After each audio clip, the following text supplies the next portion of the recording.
Hello, hello, hello, hello, hello, everyone. It is time for our pre-stream coffee chat and hangout. Very excited to see you guys today.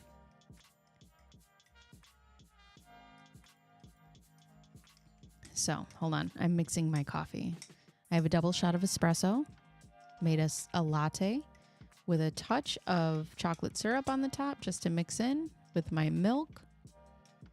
And it is time to sit and chat and relax. Also, I have a little bit of music going. I like it. It's nice. It's calming.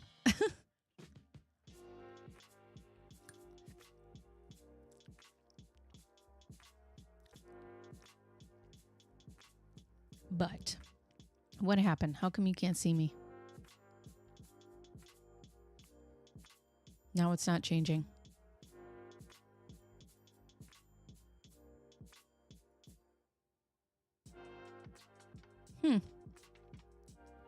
Oh, there I am. Okay. My YouTube is like so far behind. It's always so far behind. I don't know what's going on. But anyways, good morning. If you guys are here, it is March 13th. It is March 13th of 2025. And if you guys are new here, in the morning we go live to just kind of talk and, you know, just chit chat, because on our regular, so I live stream every Thursday at 2:00 Eastern.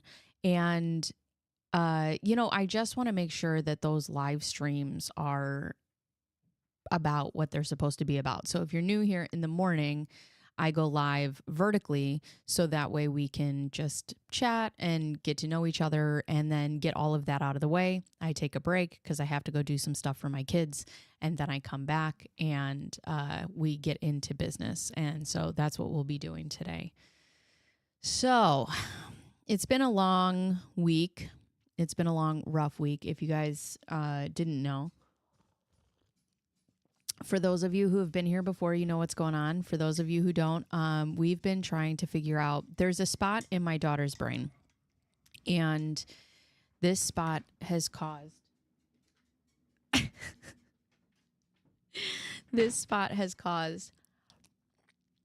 a palsy, a cranial third nerve palsy. So that means that her eye goes off to the side, her lid closes, and things like that happen. So I don't even know where to start. I gave a whole dissertation on what is happening. Long story short, she had her 5th MRI on Monday, which is very hard on us as parents, very hard on her as a 5-year-old baby, you know, because she has to get put down every time. And she's put under, you know, for a long period of time because they have to do a MRI with contrast on both her brain and her spine. So, hi, Faith. This is live. Hi, how are you? I don't know what's happening. There seems to be like a total disconnect between like my YouTube and I don't know. I shouldn't be paying attention to that because I don't know. It's like it's horrifically like late. So I don't know what's happening. But anyways, hi Faith, how are you? Yeah, I'm just chatting. I come in the mornings on Thursdays and we just chat with people and we just hang out and we just talk about different stuff. And then in the afternoon is when I get into like business. So it's a nice way to get to know the community better, have you guys get to know me and vice versa. And also the community has really been enjoying it because we just get to like vibe about whatever, you know, and it's not as serious. We try to be serious and respectful in the lives when we're talking about, you know, true crime stuff. So yes, this is live. But anyways, yeah, I was just talking about my week. Yesterday, my daughter had a MRI, and then I guess I messed up the scheduling. So she goes in, we go in at noon, and Thank you. You know, it's I appreciate that. Your glasses suits you very well, in my opinion. Good choice. So this is the first time that I've gone in and I've gotten glasses, and they weren't just like rectangular black glasses. So I appreciate that because I went out of my comfort zone. Actually, I have another pair that I really love. They're sort of the same shape, but they're purple and teal, and they have like glitter on the side. Ooh, I love them. Where are they? I don't know. They're upstairs. I'll wear them later. But anyway, so we go in at noon.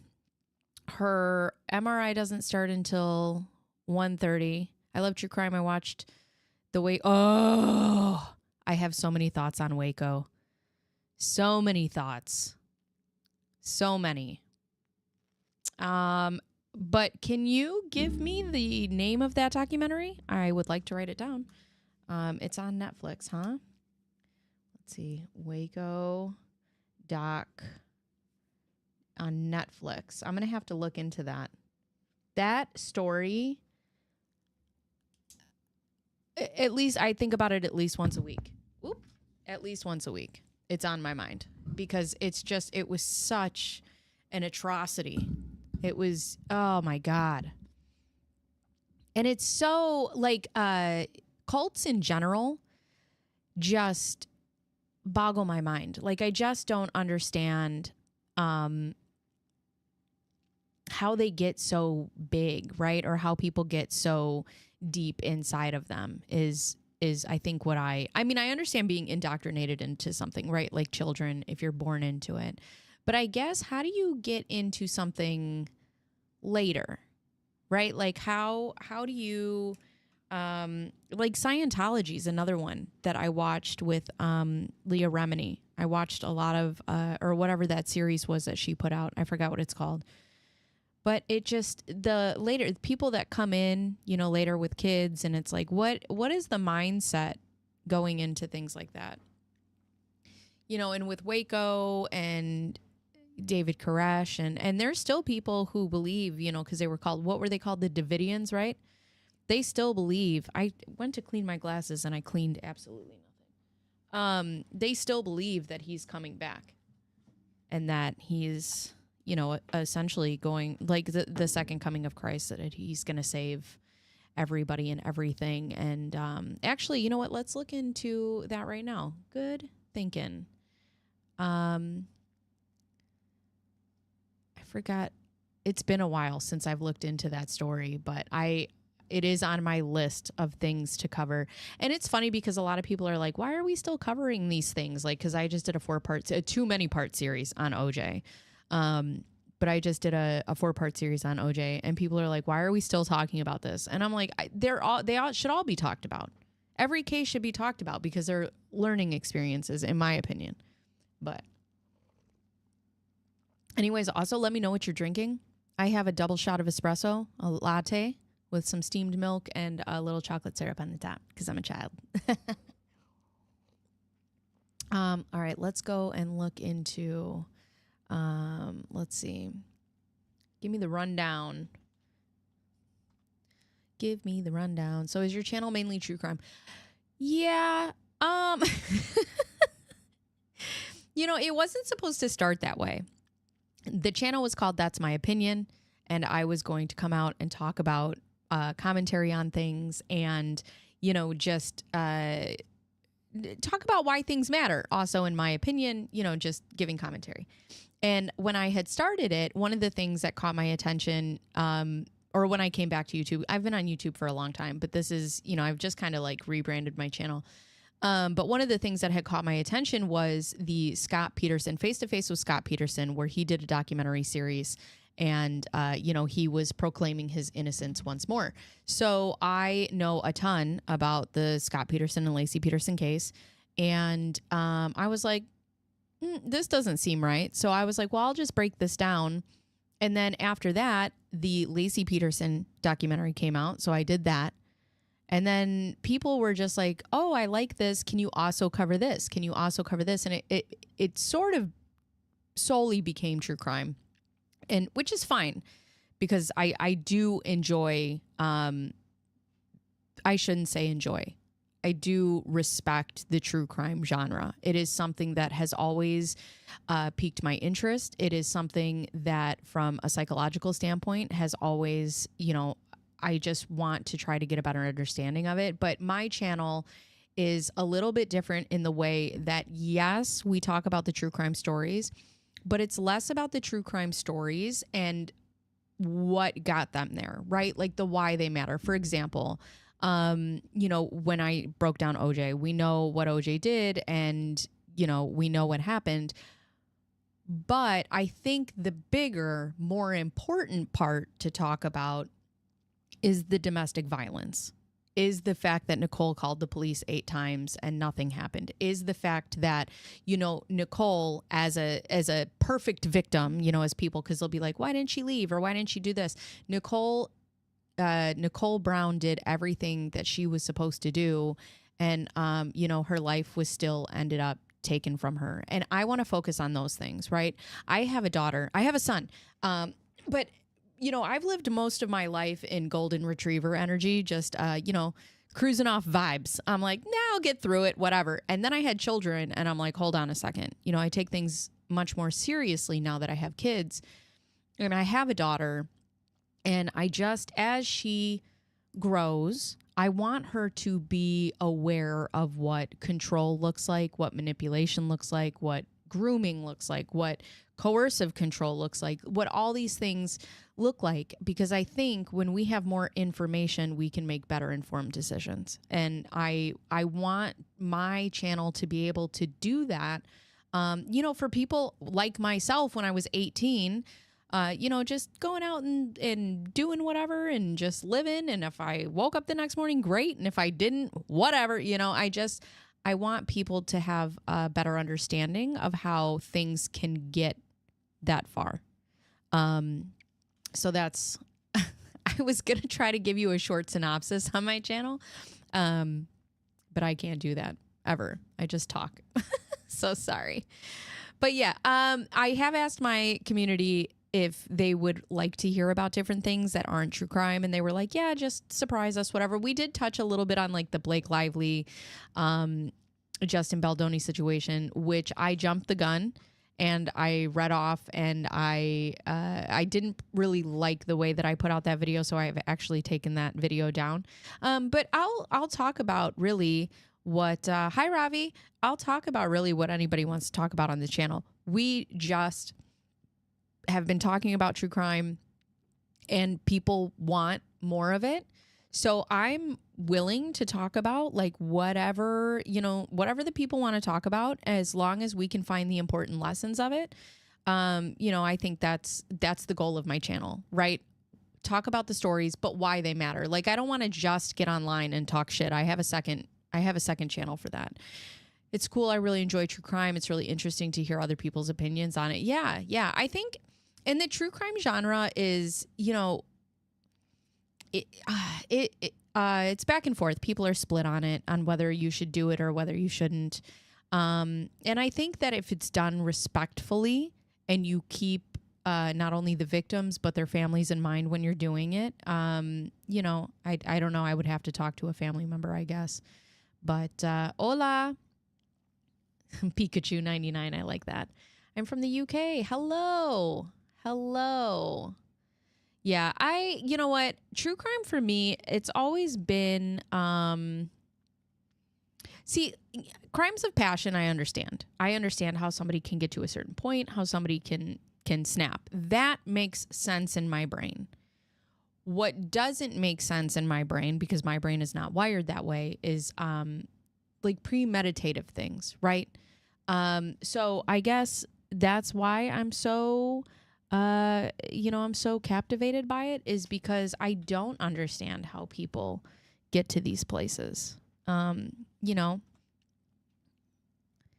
just putting this in my Discord, but, yeah, I don't know. It's been solely true crime, but I am willing to venture out if that's what the people want, because that's my job, to give the people what they want, really. But in this also too, like I've been covering a lot of documentaries. So I give a lot of commentary on the documentaries. And what I've been doing is taking the documentary and then also backing it up with all of the facts that we have. So that was one of the things that I really had fun with the Scott Peterson one, was the fact that he just said a bunch of stuff. And then I was able to go out and get all these facts and just, immediately disprove, what he was saying. In another life, I would have been a prosecutor, and that would have been my absolute dream. But you just ate some bacon. What's up, ATF? How are you? Good morning. That I love finding people in like contradictions, and I love being like, oh, Madeline Mccann and the parents. I covered this one, and people are not happy with me. People are not happy. I might have to cover it again. I think that I'm going to say this and people are going to get so mad. I went through it a little bit because I made this video. I don't think her parents did it. I don't. I think her parents were negligent. Absolutely. I think her parents were negligent. And I think they made some selfish and bad choices. But do I think that they did something to Madeline? I don't know if I believe that. I think I believe more that, they left the doors open and somebody could have been watching them, and that there was a note at the reservation desk, and that, somebody knew that there was a 3-year-old baby who was unattended in her sleep. That's what I think. And a lot of people get really upset with me about that. They get really mad. They get so mad. But, it is what it is. So here's how I try to also base my channel, okay? And a lot of people get very upset with me about this. So I have opinions, right? I have opinions. And you can have opinions as well. But I live in America. What's up, Jacob Bacon? My first name's Bacon. So in America, right, when you are charged with a crime, you have to be charged beyond a reasonable doubt, which means sitting in the jury, I have to know with 1,000% of my being that you did it. So if you were to sit the Mccanns in a jury and I were to be in the jury box, could I charge them? Is this a Q&A? It can be. Ask questions. We're just chit-chatting. You can ask away as long as it's appropriate. You can ask away. If you were to sit them in a courtroom and I was to be on the jury, could I find them guilty of a crime? No, I couldn't. I think it was something to do with the parents, and that is based on the dogs going in. Sniffer dogs don't lie. Right.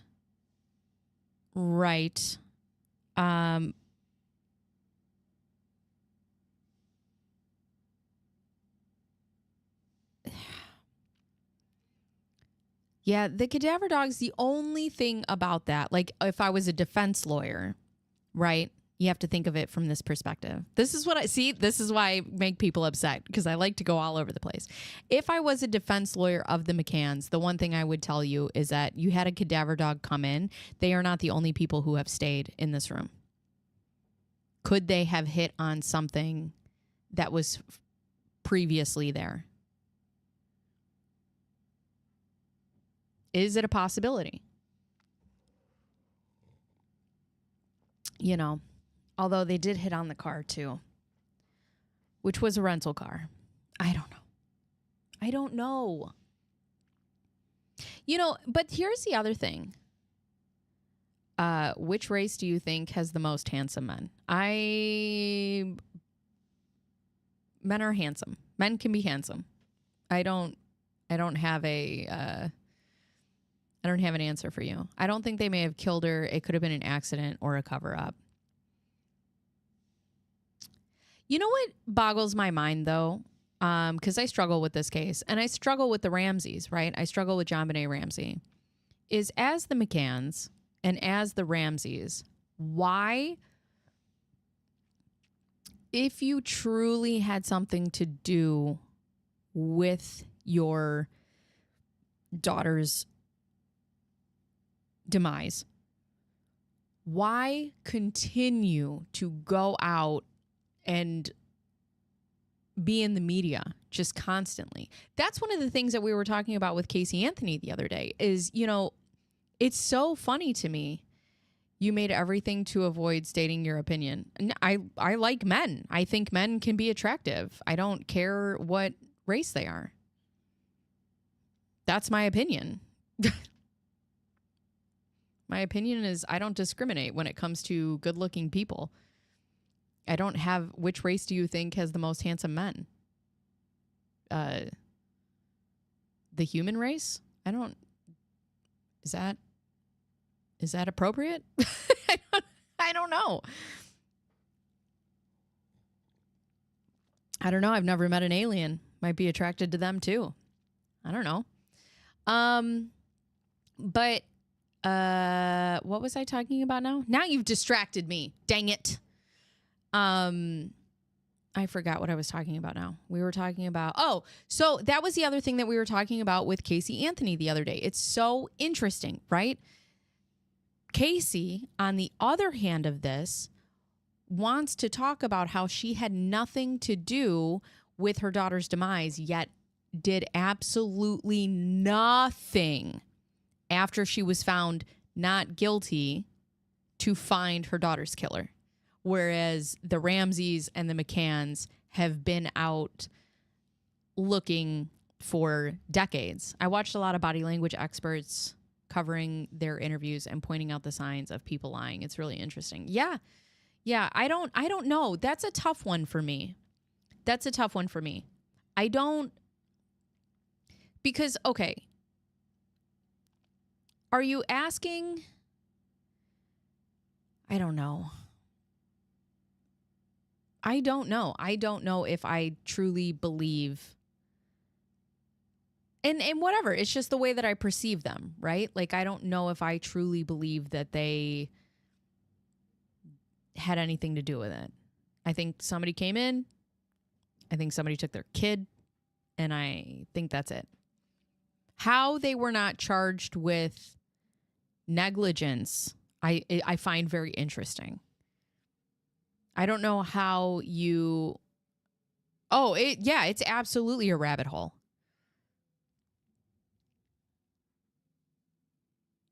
I don't have race conversations here. Let me pressure you a little. Is it okay that once someone dates outside his or her race, then he or she is not accepted back? I think people should be able to love whoever they want to love as long as that person is kind to them and shows them respect. I don't think that you're going to get the answer you want here. I really don't. I don't. I don't. I think anybody should be able to love whoever they want, as long as everybody's an adult, as long as it's all consensual, and as long as everybody is kind and respectful. That's my opinion. It's truly a rabbit hole. And you'll find people who go both ways. And, I don't know. So I have to ask you then, if you're asking about this, what do you think about Christian Bruckner? Do you think, because the police have also said that they think he could have something to do with it, do you think he could possibly have anything to do with it? And for those of you who don't know who Christian Bruckner is, he's actually serving a prison sentence for a bunch of just really gross, heinous crimes. So that's what he's doing at the moment. But they also think that he has something to do with Madeleine McCann's disappearance.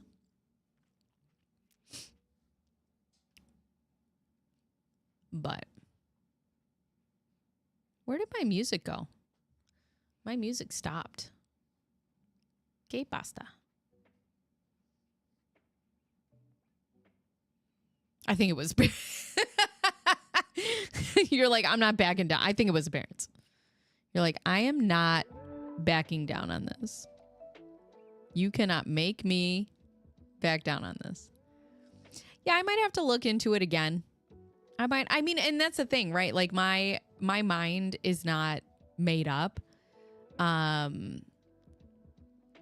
So Altrex, that's not really what we're talking about in this chat. And I'm done answering these questions. I've given you my answers, and I won't be answering further. So if you want to have a conversation with us on the topics that we're covering, that's fine. I'm not interested in having these conversations with you right now. But yeah, I think you can find people who are, oh, but that's what I was saying. Yeah, you can find people who will go either way on this case. My mind is not so made up that I would stand behind the Mccanns. I just didn't see enough, I guess, that I was like, oh, they for sure did it. You know what I mean? I guess I'm sitting on the fence with this one. And I got to be honest with you. I sit on the fence with the Ramseys. Something bizarre happened inside of that house. Something super freaking bizarre. And can we cover yesterday's? What is UEFA Champion League matches? What is that? I don't even know what that is. That's not what I do. I have opinions. I don't know anything about that. You're giving me a run for my money today. But that's the thing, in the Ramsey household, there are so many scenarios. I don't know. I also, oh, it's football from the UK. Okay. Yeah, I am from America. I have no idea. I don't watch football from there. I don't watch soccer over here. I don't watch our football that we got here. I used to be more into sports. I played softball my whole life, and I used to watch baseball constantly. It was like my favorite thing in the whole wide world, but I don't have the time anymore or the effort, really. It really bothers me that we pay athletes millions and millions of dollars, and they just turn out to be, just giant pieces of shit, and then we still employ them and we still pay them millions of dollars. We're like, oh, you beat up your pregnant girlfriend? Here's a $90 million contract. It bothers me. Oh, Alex Murdaugh. Okay, so let me tell you. How old do you think I am? Let's play this game. How old do you think I am? When the Alex Murdaugh thing first happened, I was not watching it. I started getting into the Alex Murdaugh case when Emily D. Baker started covering it. And then I was like, holy cow. And as she was covering the trial is when I really started. 33, thank you. I'm going to be 40 in June, actually. So I'm going to be a big 4-0 this year. 31. You guys are so sweet. Yay. I act like a child, so that's fine. But yeah, so when she started covering the trial is when I really started deep diving into that case. And that one is, what's really weird though, too, is like Alex Murdaugh absolutely did it, right? And I believe that he's where he needs to be in prison. Every time someone gets sentenced to guilty by the jury, it makes me so sad. Like, I would love to be a prosecutor, but also, like, watching someone get sentenced, I'm never like, yeah, good for you. It's just never, I don't know. Even OJ, like, when he got sentenced to 33 years and he was crying and, for stealing back his memorabilia, like, there was a part of me that was sad. So maybe I couldn't be a lawyer. I don't know. There's a part of me that's like, damn, that sucks, man. Like, I never have a good feeling after that. I don't know why. But you're not pretty, young or not. Thank you, Rodolfo. Fuck. Sometimes inside thoughts can just be inside thoughts. Hi. I think it's all down to his sons. Well, yeah, what's his name? Biff? Buzz? What the hell is this kid's name? Buster. he is suing the media now for trying to, or he's suing the media for defamation because they are trying to tie him to the Hi Paco. He's trying to shut up, Rodolfo. Oh my God. Who let you trolls in? Why? Can't you just be regular people? I just don't understand the point at all. I'm not, like, you could just be a regular person on the internet. Or in general. The root cause was because of his sons. Do you... Hold on. So I think Alex Murdaugh, so the thing is, I don't know if it was because of his sons. I mean, I think a lot of it's because of him, right? Like, and also too, there was a lot of money being moved. Hello from Siberia. Hello. I think, hi Jake. I think that there was money being lost, right?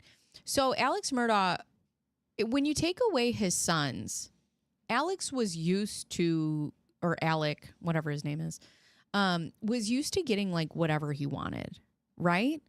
Like that's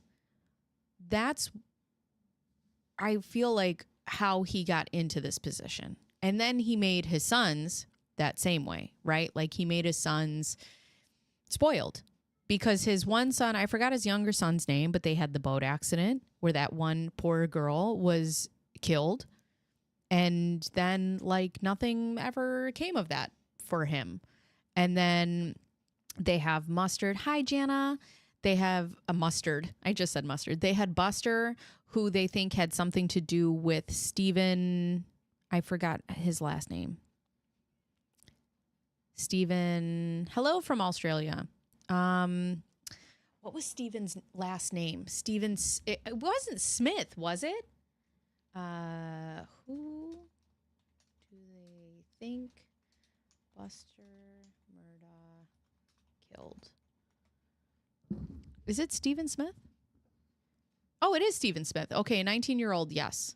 Hello, Carmen. How are you? So, and then a lot of people in the town, Mustard, yeah.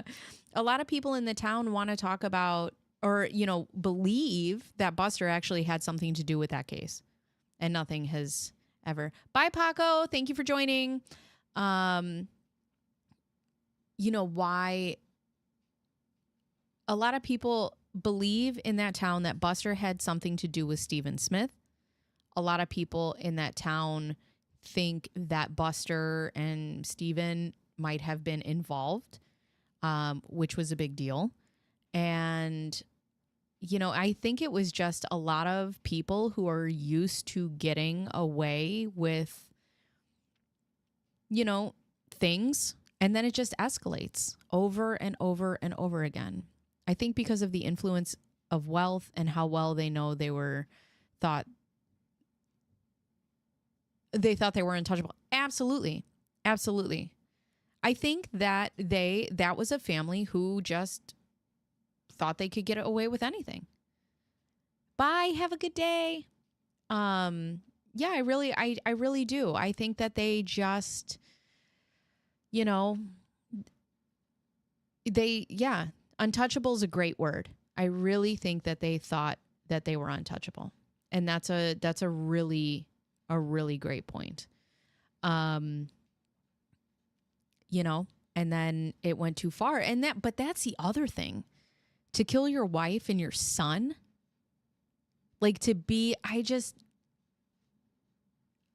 that's so cold-hearted and so callous.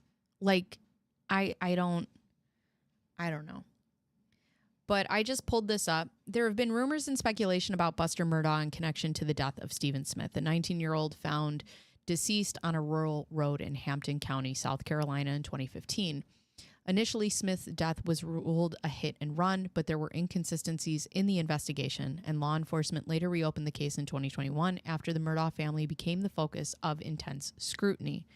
Many people speculated that Buster, the son of convicted murderer Alex Murdaugh, may have been involved, but no official charges or evidence have linked him to the crime. And in 2023, Smith's death was reclassified as a homicide, but authorities have not yet named any suspects publicly.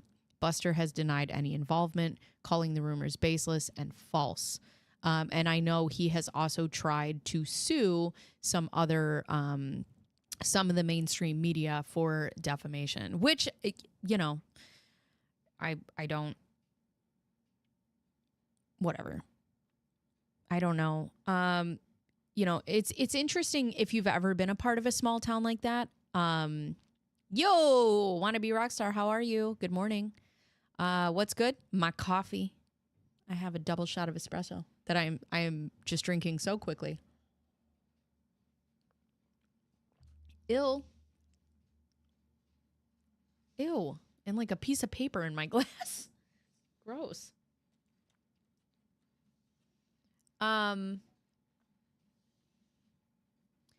Yeah. That it's a sad one. It's a real sad one.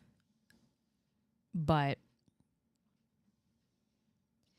so we were talking about being in a small town. The paper threw me off. Why is there a small piece of paper in my glass? So para 20. Hey. If you're ever a part or ever have been a part of a small town like that, everybody talks. Everybody knows. Nothing is a secret. Do I think that people are actively like just saying that it was the Murdaughs? No. Do I think that some of those people know? I don't know. I don't know. I don't know, friends. It's a complicated one. That is for sure. Why doesn't my music keep playing? Play the music. Why do you stop playing the music? Just play it. Play it all. I have a little music in my ears.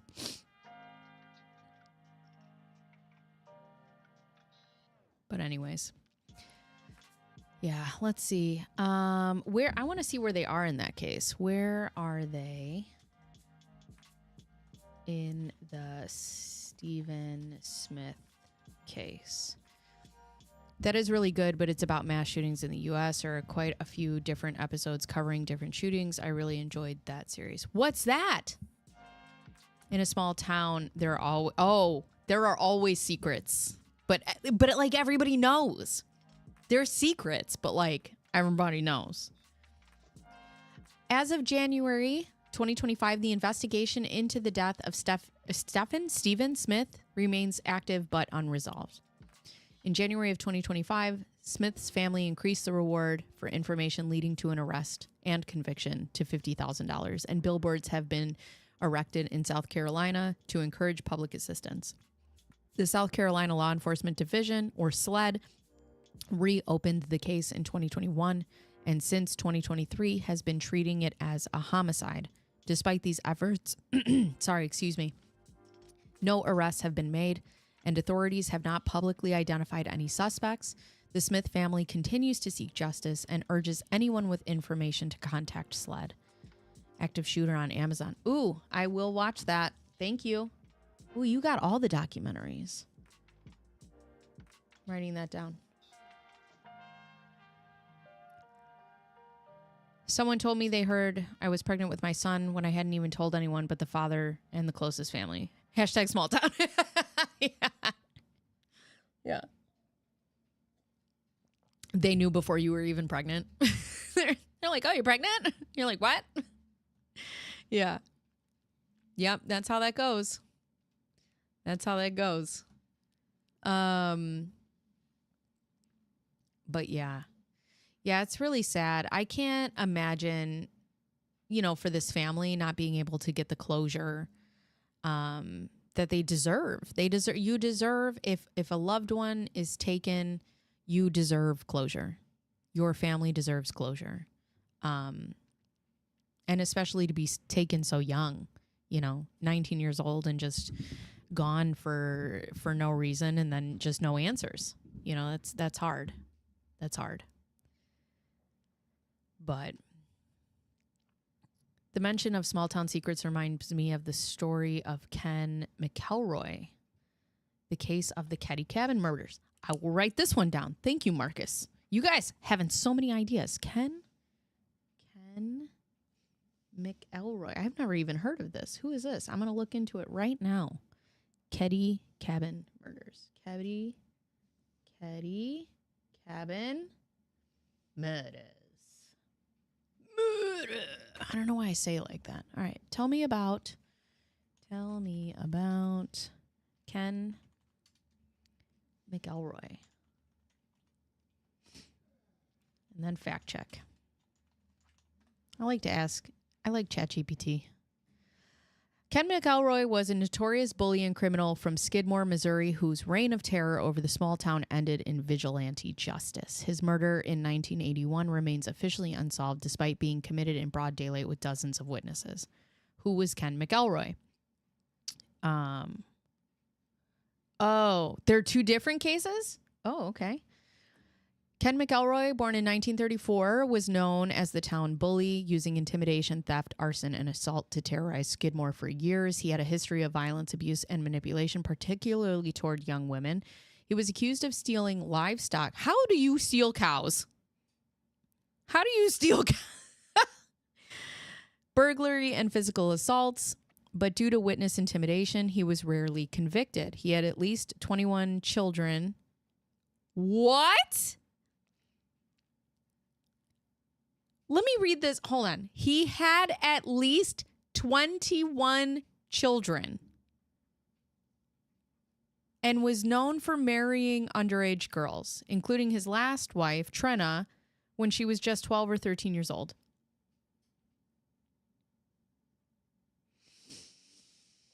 My brain. Oh, my God. The incident that led to his death, McElroy was charged with shooting and wounding a local grocer, Ernest Bowenkamp, in 1980 over a petty dispute.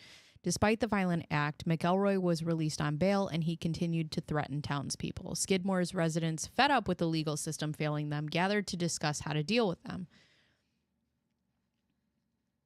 Keddie was awful, but they are somewhat similar. Yeah, I mentioned the Keddie cabin murders because I remember it being something that the community or police department had some secrets and knowledge of. That's the thing. Like when the police department has knowledge of terrible stuff happening and does nothing, shut it down. Burn it from the inside out. It is a new soundboard. My other one died, remember? It is a new soundboard. That was loud, sorry. I got all sorts of cool stuff.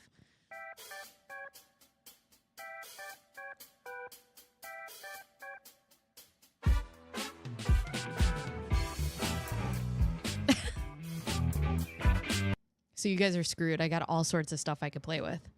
Really enjoying your channel. I am going to have to look at this case. I've never heard of it. I've never heard of it either. So let's see.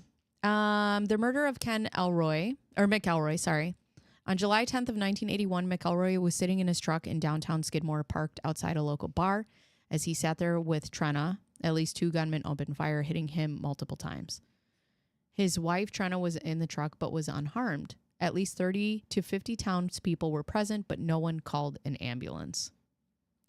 Well, when investigators arrived, no one admitted to seeing anything, essentially making the entire town complicit in his death. Hello, Venta. Hi, Kat. Good morning. Welcome in, friends.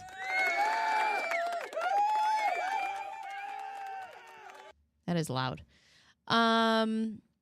The FBI and authorities investigated, but no arrests were ever made. To this day, McElroy's murder remains one of the most famous cases of small-town vigilante justice.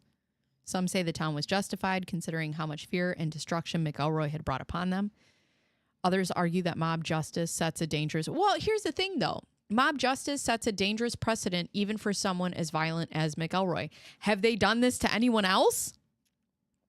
Did they vigilante anyone other than McElroy? Legacy and pop culture. His story has been featured in books, documentaries, and TV specials, including In Broad Daylight, which is a book by Harry N. Mccann.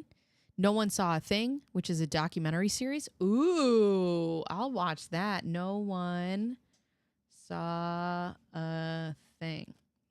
No one saw a thing.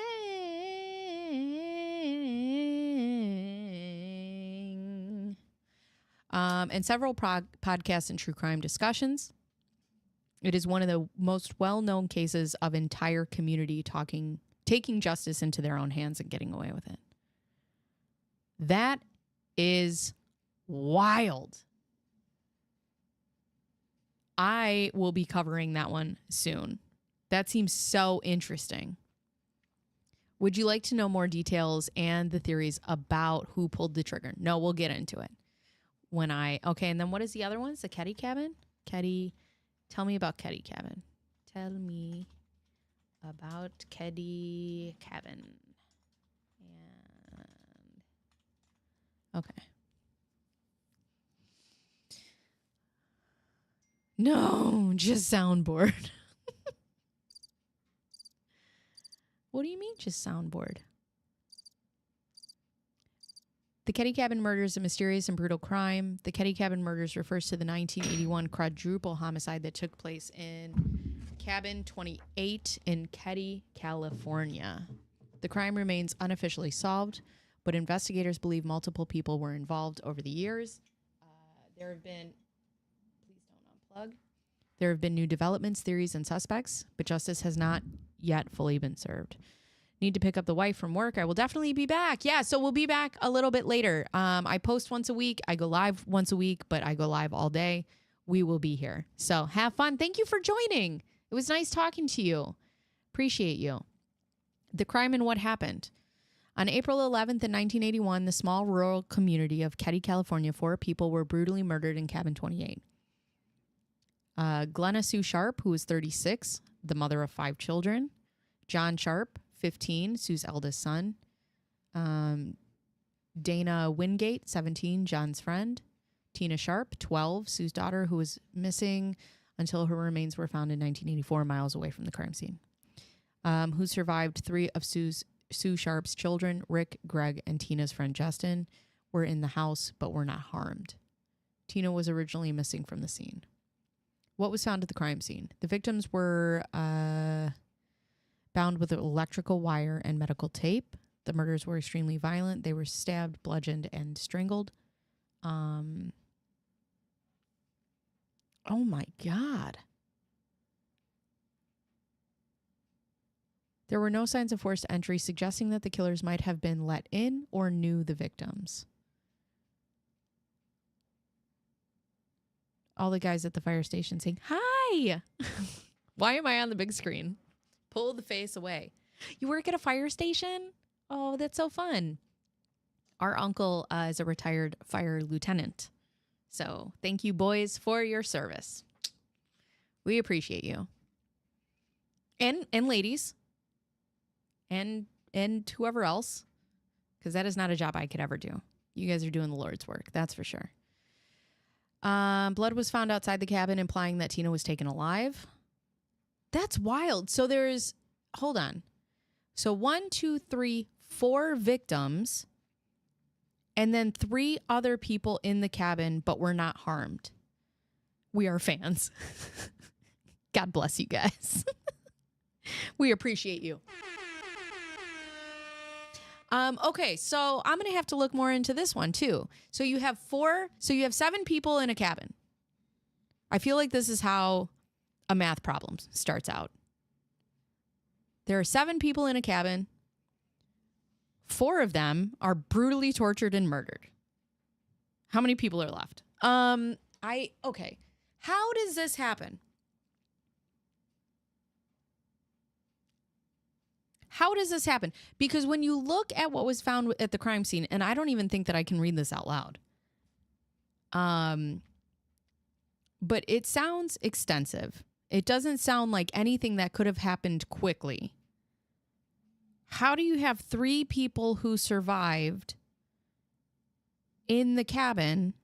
How old? Well, first of all, how old are they? How old are the what are they if they survivors? Survivors. Let's see. No, not now. Sheila was 14, Rick was 10, and Greg was 5. And Justin was 12. So how, and they saw nothing.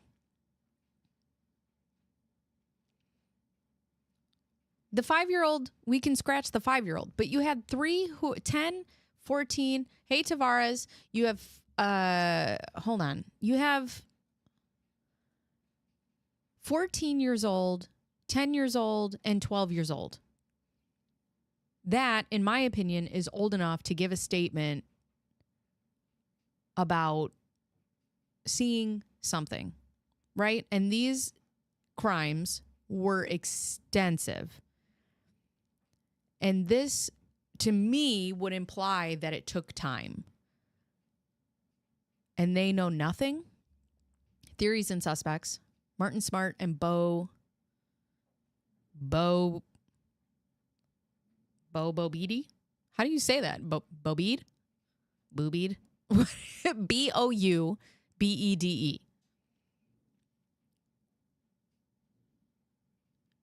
Boubede? Boobied. Most likely suspects. Marty Smart lived in Keddie at the time and was reportedly angry at Sue for advising his wife to leave him due to abuse. He allegedly confessed to the therapist saying, I killed those people, but this was never formally followed up. Oh, that's nice. Boo Betty. Okay. Boo Betty. Thank you, Marcus. Boobied. Boobiedy. My daughter calls him Bubs. She thinks it's so funny. And I didn't even know. Like the first time I had like a bra laying on the floor and she's like, Mom, why are your bubs over there? And I was like, my what? Your bubs. Bubs. So he admitted to a therapist, but this was never followed up. How nice. He allegedly Bo was his friend, a former criminal with mob connections who was also suspected. Oh, so they think it was the two of them together. I see. The Plumas County Sheriff's Office reportedly mishandled evidence, possibly even covering up the crime. That's nice. That is nice. Law enforcement cover-up. The sheriff at the time was allegedly friends with Smart, leading to suspicions of a cover-up. Key evidence went missing, including a record of an anonymous 911 call in 1984 reporting that Tina's skull had been found. The brutality suggests at least 2 attackers. The use of multiple weapons also indicates more than one perpetrator. In 2016, new investigators reopened a case and found DNA evidence pointing to a living suspect.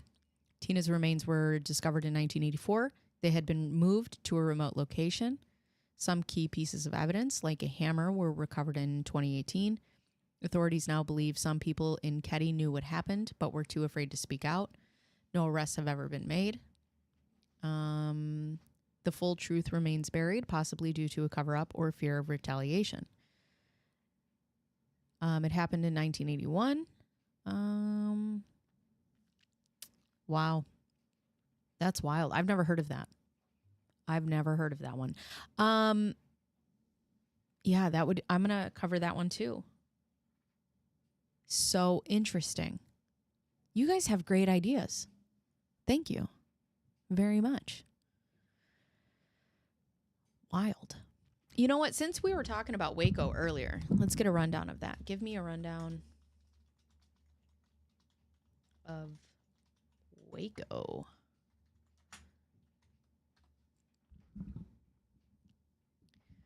The Waco siege. No. I don't. Wait, what? Yeah, just give me whatever response. A 51-day standoff between Branch Davidians, a religious group led by David Koresh, and the U.S. federal law enforcement. It took place near Waco, Texas, and ended in a deadly fire that killed 76 people, including women and children. The siege remains one of the most controversial law enforcement operations in U.S. history. I don't think that anybody would argue that the government was the one that messed that up. I think it was a clear lack of communication between the different what are they called? Like the police and the ATF and the FBI, like the different divisions or different branches of law enforcement. You know, everybody had a different plan. And even one of the negotiators came out and said that he, you know, was trying to tell, I believe it was like the ATF to back off so that he could talk to David Koresh and all these. And then it was just pure chaos. Agencies. Thank you, Kat. Yes. Thank you. But yeah, it just became like this whole thing. I want to read the other one. Let me read the other one. ¿Por qué no? Why can't I move this over? There we go. I want the timeline. It took place at their compound in Mount Carmel near Waco, Texas, and ended in, yes, a deadly fire. Who are the Branch Davidians? A religious offshoot of the Seventh-day Adventist Church. They were led by David Koresh, born Vernon Wayne Howell, who claimed to be the final prophet and believed he had divine revelations about the apocalypse. He had multiple wives, including underage girls.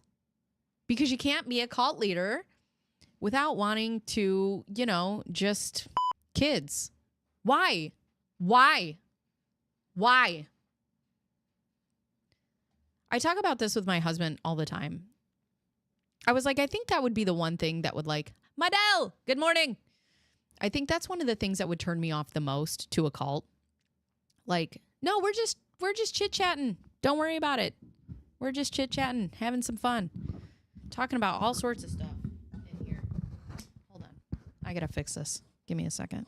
This thing always loosens up on me. I hate this stand so much. With an undying passion, I hate it. So we were talking about that with like cults and stuff. Like as a husband, hi Ocean Pilot. Trees, breeze, and trees, cheese. Bees knees. That's the intro that's the hello you're gonna get from now on. Bees, trees, cheese, and ocean breeze. Knees. Tease. Drew Breeze. I don't know.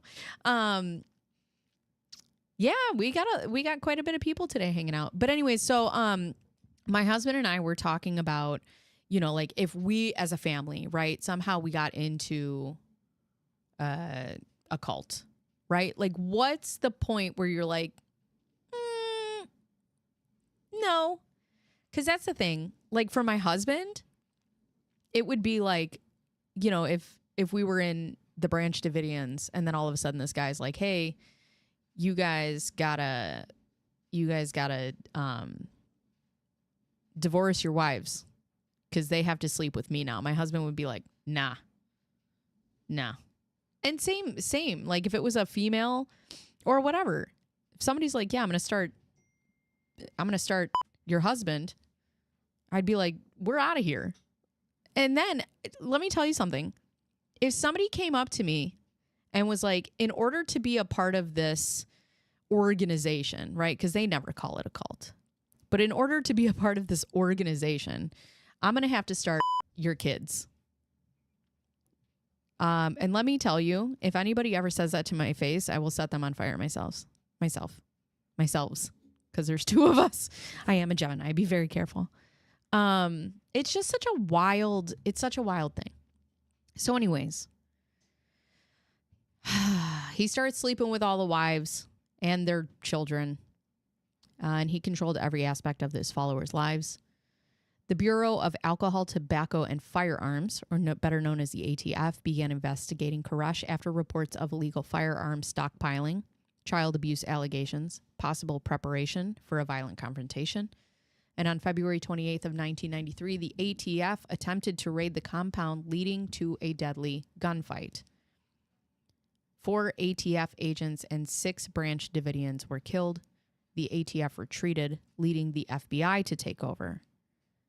The 51-day standoff lasted between March 1st and April 19th of 1993. The FBI sounded the compound with tanks, snipers, surrounded the compound. Oh! Yeah, they blasted music, including the rabbit screams, to break them psychologically. I remember that. That's wild.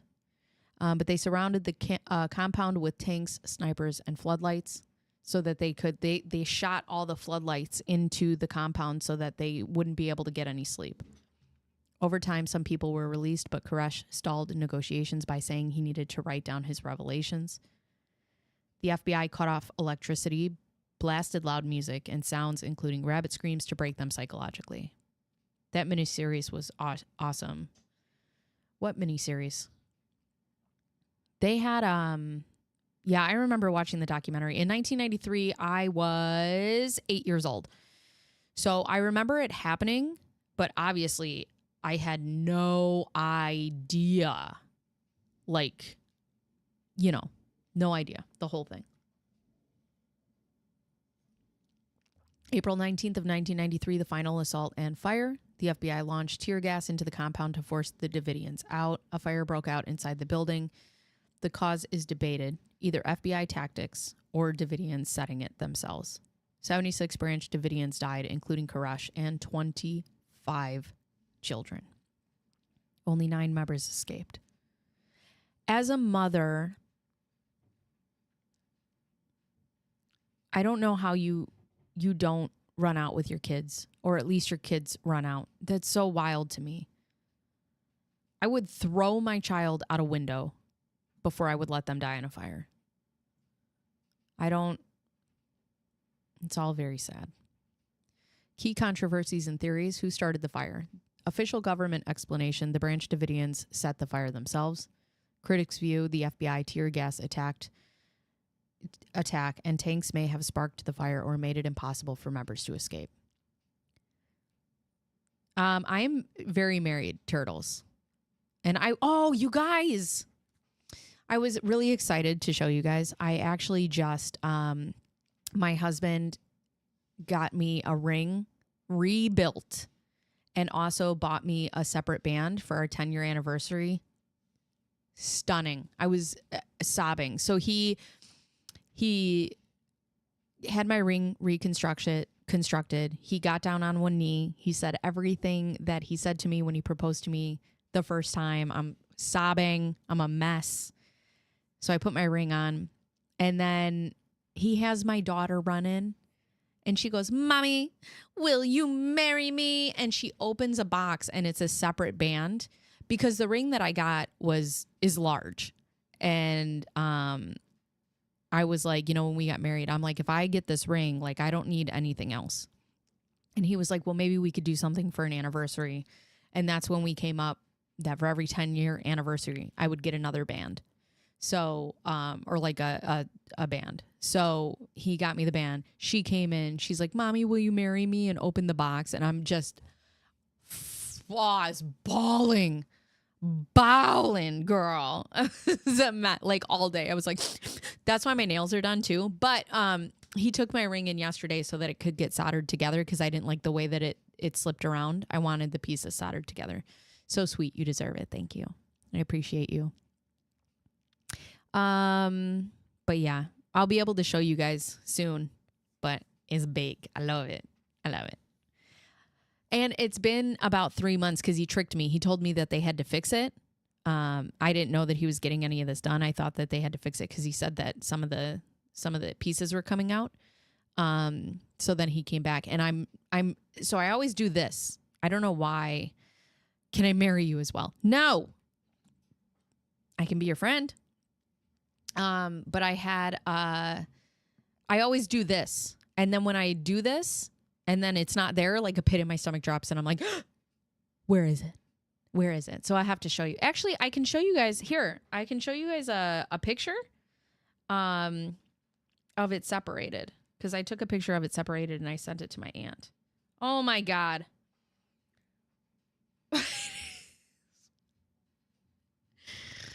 There's just 45 pictures of my kid's face in here. Okay, so here, I'll show you this. Oop. So, let's see if you can see it. There's the ring, and then there's the extra band. So I'm going to get the band soldered because I like the way that it separates, or I like the way that it looks, but sometimes it'll slip around and it'll separate. Rich and I have been together 18 years. I don't get anything anymore. We don't celebrate anything. We don't celebrate like typically birthdays or anniversaries or anything like that. Like we used to go on dates a lot. What happened to my camera? Why am I all the way down here? Thank you. Thank you guys. Thank you. We used to go on dates all the time before we had kids. And then we stopped doing that because, you know, we had kids, and I actually just took him out to a really nice steak dinner here recently. What was it? This weekend? We went to a place that we've been to a couple times before. It just was really great. And we don't get to do that very often. And it was just really nice. But a lot of times we'll be like, and I have to tell you, he bought me, he uses it too, but he bought a really nice espresso machine. And he was like, that's your Christmas gift. And I'm like, we don't do Christmas gifts, but that Christmas gift slaps every morning, every single morning. Yeah, I'm really lucky. My husband is a one of a kind person. He's a Pisces. He's a Pisces. Very thoughtful, very loving, very giving, sometimes very sensitive, because I'm a Gemini and I'm like, suck it up. You know? But I am very lucky. I am very lucky. We've been together now this year, 2025. So it's 13 years this year in September. And we've been married for 10. And it's been a long ride. And you know what? When we were sitting having lunch while my daughter was getting her MRI at the hospital, I had just said, you know, I'm lucky to have you in general, just in general, because you're such a great person. But going through all the struggles that we've gone through with my son and him, you know, being a nonverbal autistic child, and then going through all the issues that we've had with my daughter, finding out if she has a brain tumor or not. I just told him I could not imagine going through these things with anyone else. And it was almost like the universe knew what was coming for either myself or for us, and just put the people in place that needed to be in place, because I don't know if I could have gotten through these things if I had anybody else by my side. So it has been, it's been hard because we've gone through some really hard things, but it's also been wonderful. I do have to say that going through the hard stuff has really brought us together as a team. Like, we really understand how teamwork works. You know, and that's the thing. Every time our family is tested, it makes us closer, which is great, because a lot of times it can spread you apart. But I'd like to be done being, they want to meet you. 10:45, I leave? Yeah. 10:45, I leave? Yeah. I'm talking about you. I'm actually giving them a whole dissertation about how great you are. Thank you.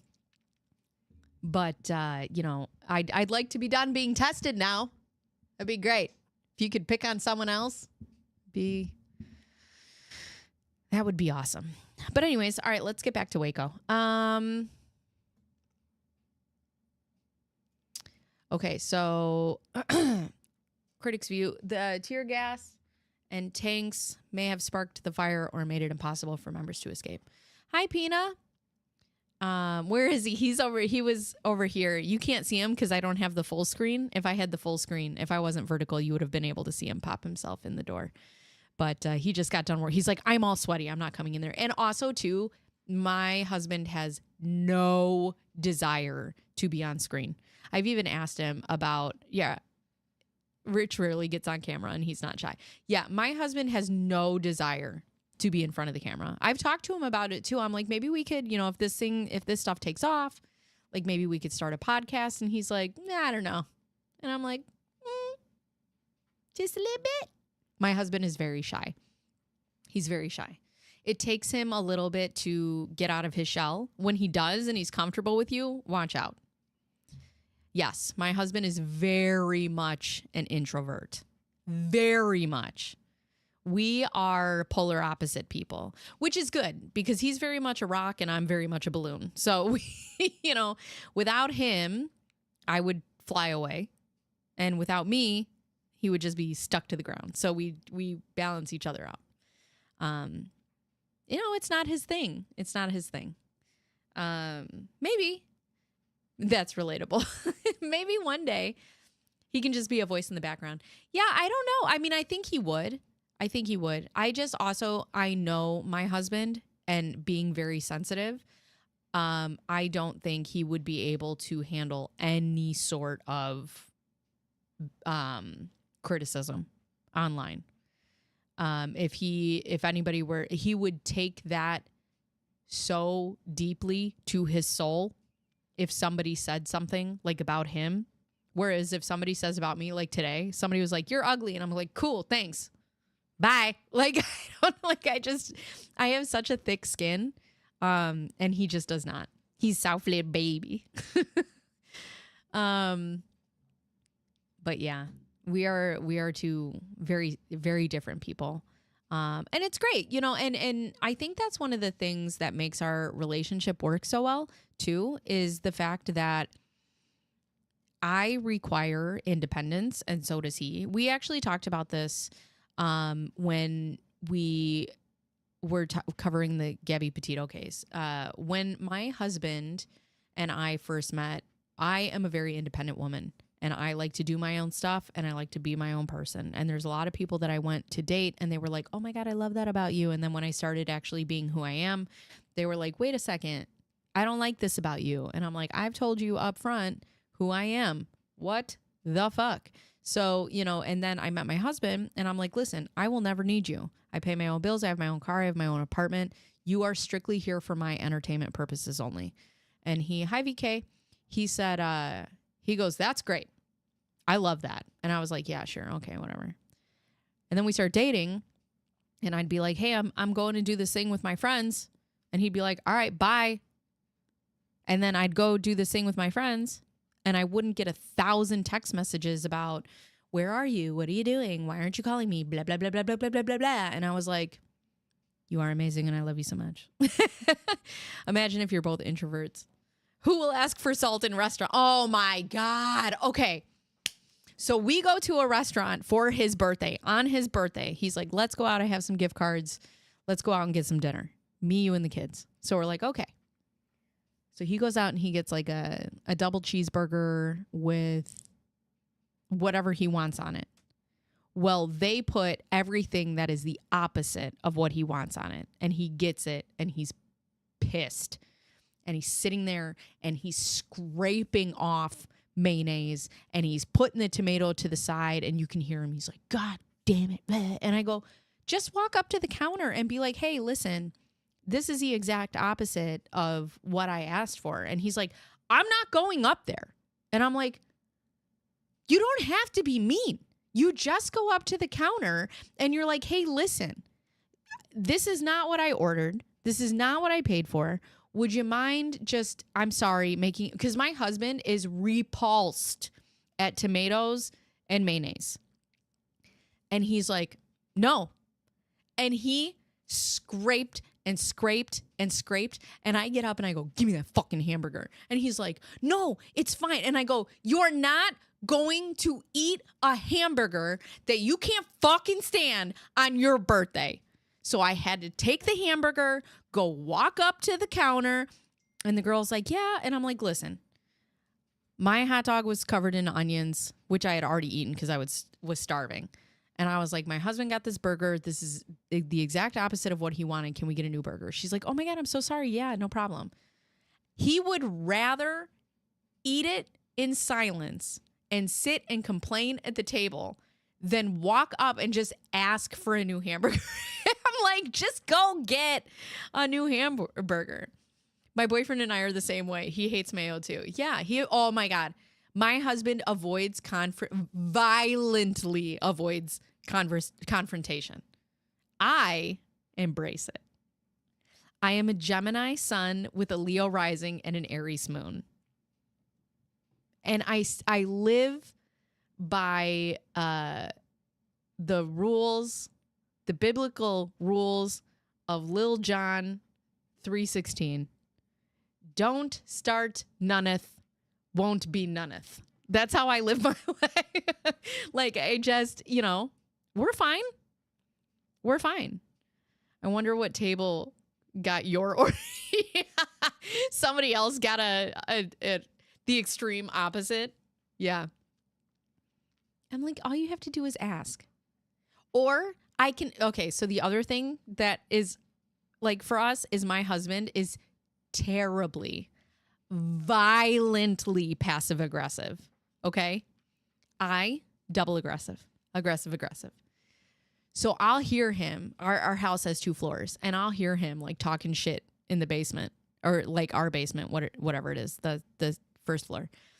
And I'll hear him being like, God damn it, son of a bitch, blah, blah, blah, blah, blah, blah, blah, blah, blah, blah, blah, blah, blah. Then I come down and I go, what is your problem? And he'll be like, he'll be like, this air filter is the wrong size, and I paid $85, blah, blah, blah, blah, blah. And he starts going off, and I go, okay, that's fine. Call the company and tell them that this isn't what it is and you have to send it back. No, I can't do that.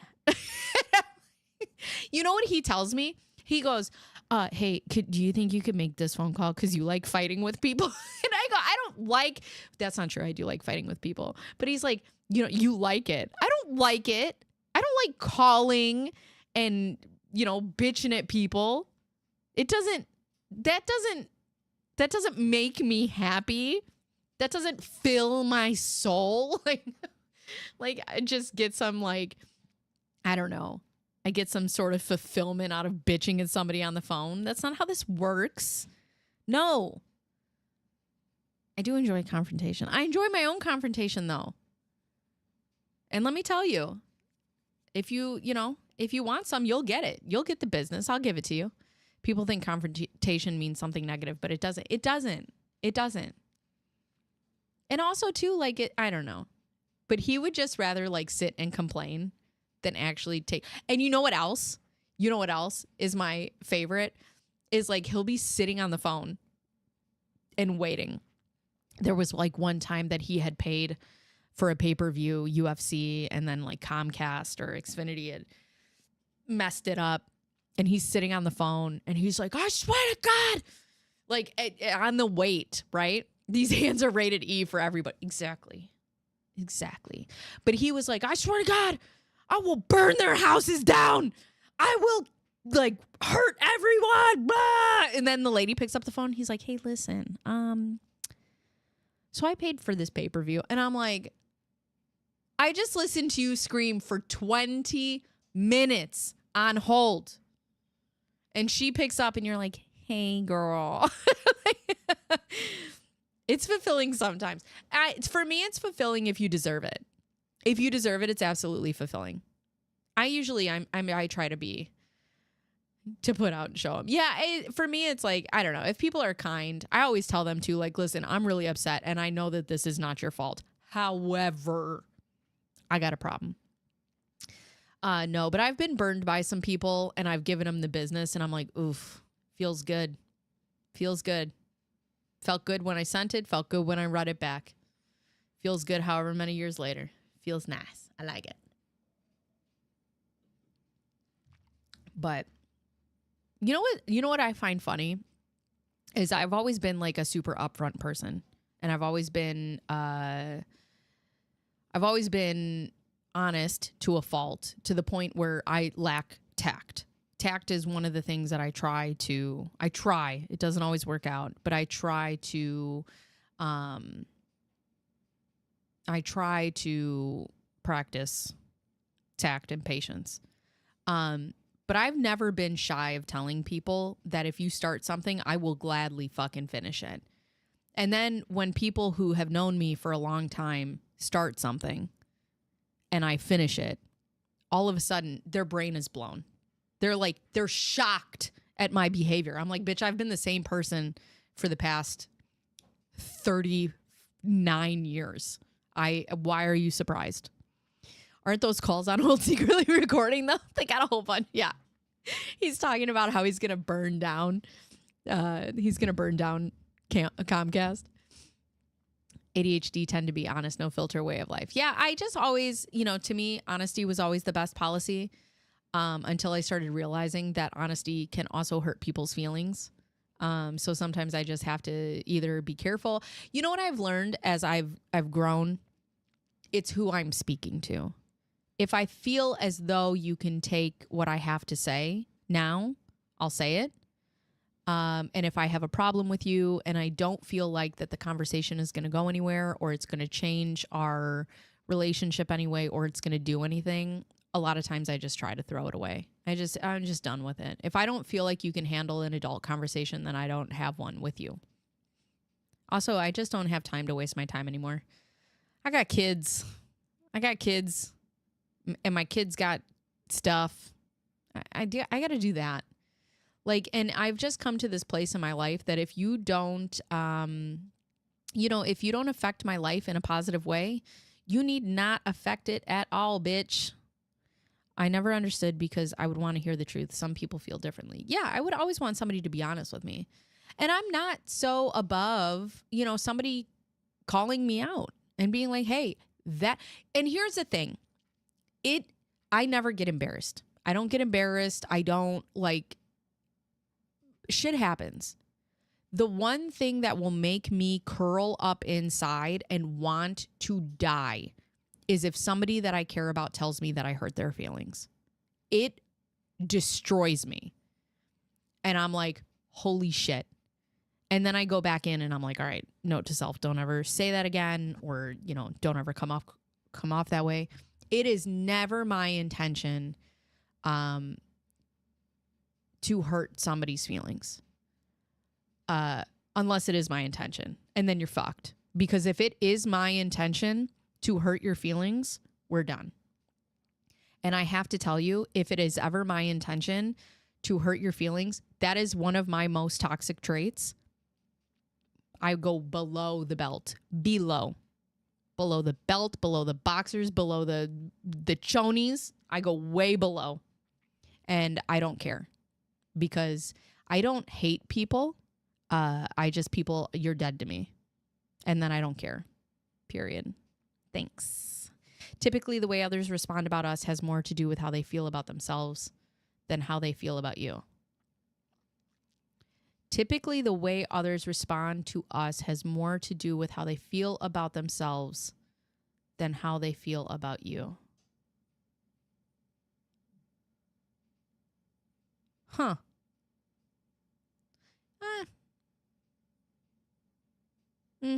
Maybe. I don't know. I'm an acquired taste. I don't know. You know what I think? I think the self-awareness, I understand how I come off to people. And in real life, what you are seeing now is what you see in real life. Oh, and if I'm drinking, fuck it. I'm way over the top. I am loud. I am obnoxious. I am in your face. I am a very abrasive taste. And some people enjoy that about me, and some people don't. And I just have gotten to a place where I don't care. Because at this point, you either like it or you don't. And you either understand who I am or you don't. I like who I am. I know that sometimes I can get out of pocket. And I think that if people are like, hey, well, too far, then I go, oh, all right, noted. We'll try not to do that again. You learn to deal with it after making an ass out of yourself big time. Again, a feature of no filter, forced to get over embarrassing moments quickly, at least in my case. Yeah. Yeah. Yeah, I've done that, especially while drinking. You send out the text to like 8 people. You're like, sorry. I'll try not to do that again. Sorry. Yeah. I let loose. And sometimes my let loose is not for everybody. But that's okay. It's funny because I tell my husband too, like we were karaokeing at a friend's house.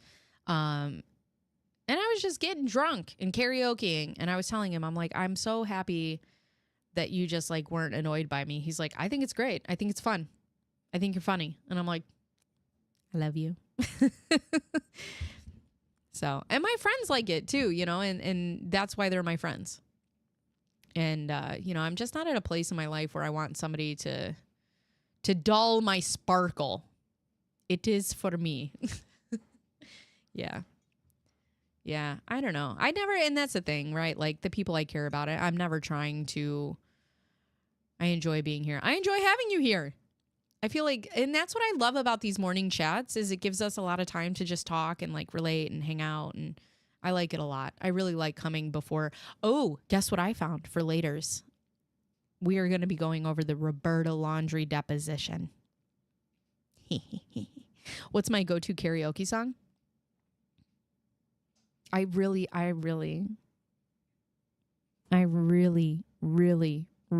love Violently Destroying I Want to Dance with Somebody by Whitney Houston.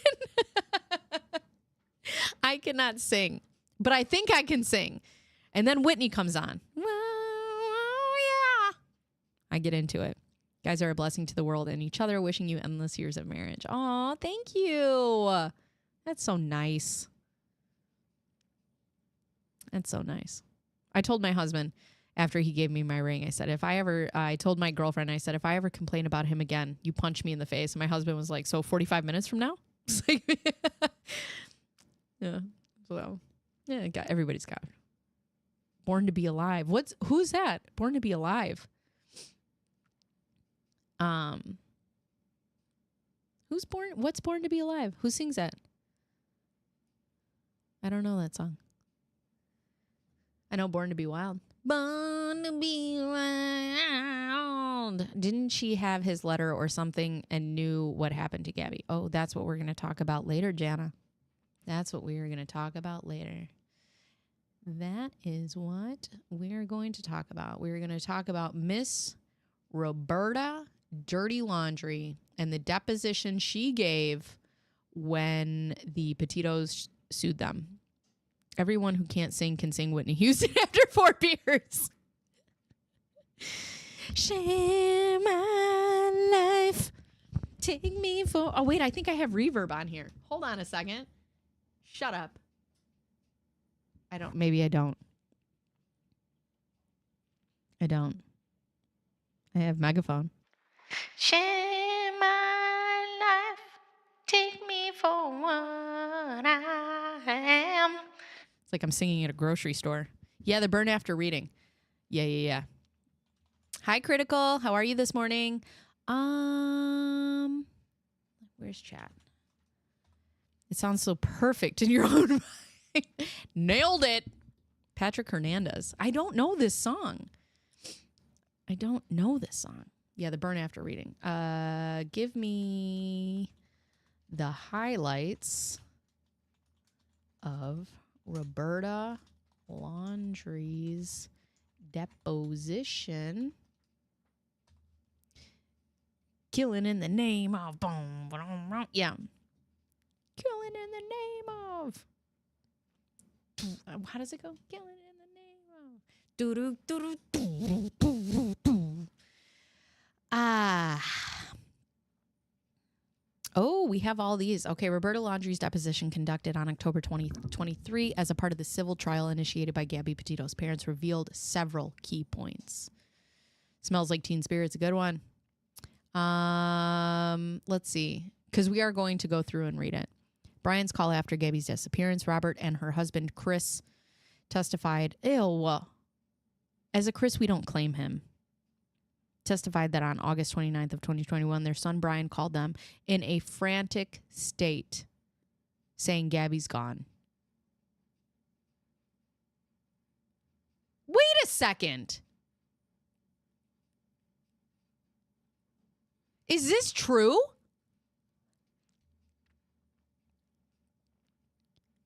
Roberta and her husband Chris testified that on August 29th of 2021, so before he even came home, their son Brian called them in a frantic state saying Gabby's gone and requested legal assistance.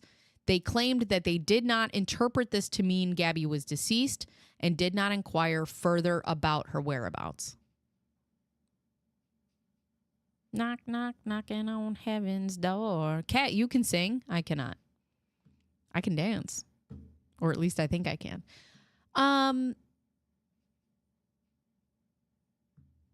Yeah, a lot of people sing Knocking on Heaven's Door for a karaoke.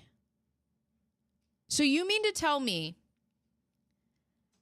that your son calls you, panicking, your baby, the love of your life, calls you and says, Gabby is gone. I need a lawyer.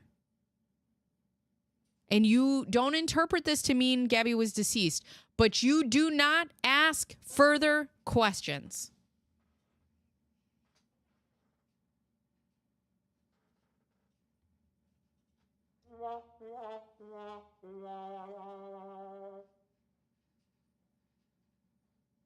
Ma'am, my daughter is 5 years old, okay? She's in preschool. And she'll come up to me and be like, Mom, this boy or this girl pushed me. And I'll be like, what do you mean they pushed you? What happened? Tell me about the scenario. I need to know all the details.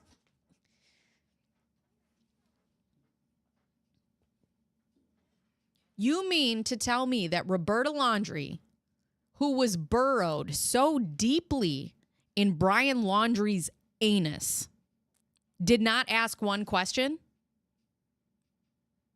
Because I'm going to tell you, if my child ever calls me and says I need a lawyer, my first question is going to be for what? Oh, Chris Watts' parents can suck a fart straight out of my butt. They are so gross. They are so gross. Burn after reading letter. Roberta addressed a letter she wrote to Brian labeled Burn after reading, which included phrases like, quote, if you need to dispose of a body, I will show up with a shovel and garbage bags. Hi, Mr. Pike. She stated the letter was written before Brian and Gabby's trip, inspired by a book Gabby had given Brian entitled Burn After Reading, and intended as a lighthearted note to express her unconditional love.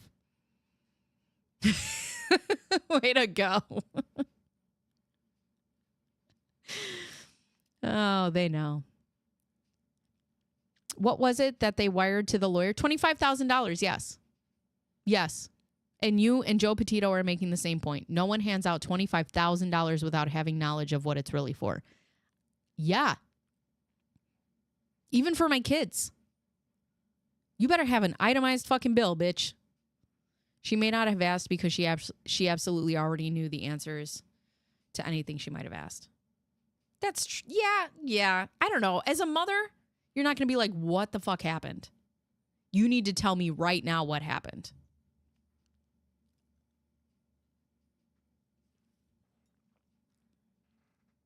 And for everything that, I don't know, that Roberta, like all the weird jealousy stuff. Here's the other thing. This is what I want to know, though.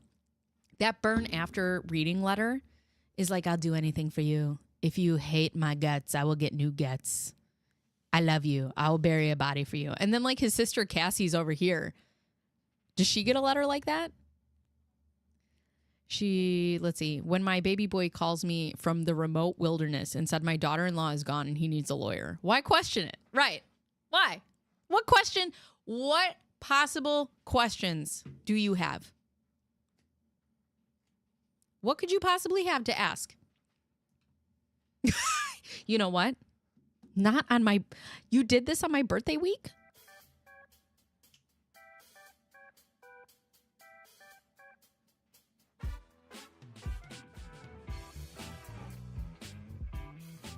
How could you do this on my birthday week? That's what I would ask.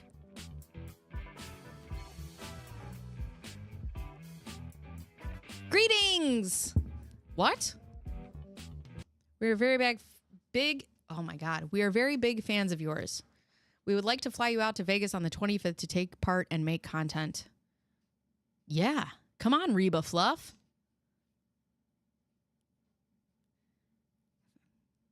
Fancy. Don't fail me now.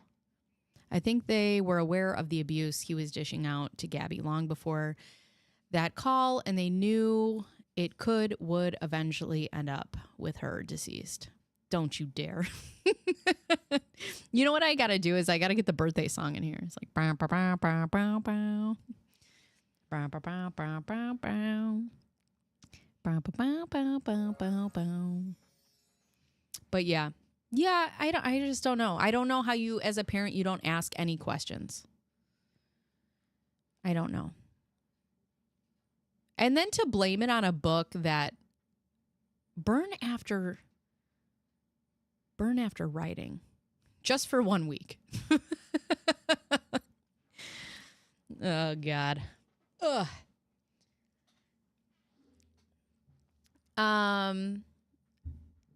Brian returns to Florida in August of 2021. Brian flew home alone on August 17th of 2021 to move his belongings from a storage unit back to his parents' house, purportedly to save money. Roberta and Chris claimed they did not find this unusual and did not question why Gabby remained in a hotel during this period. And as we know, happy birthday. It's not my birthday. What are we talking about? We're talking about the fact that in a little bit, when we do the Horizontal Live, we're going to be going over Roberta Laundrie's deposition. And mostly going to be talking shit about her for 3 hours. Brian's birthday is 4/17. Really? I didn't know that. What does that make him? That makes him an Aries, I believe.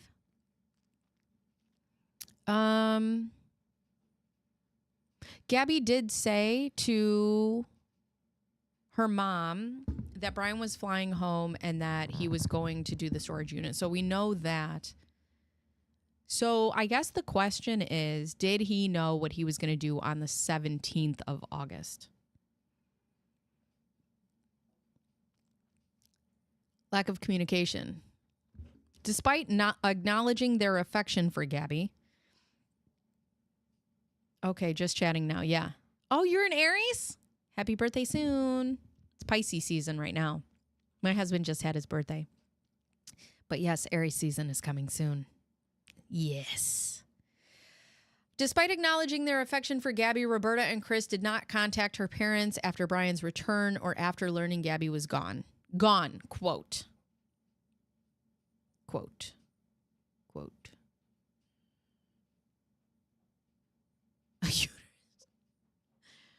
That is what it looks like.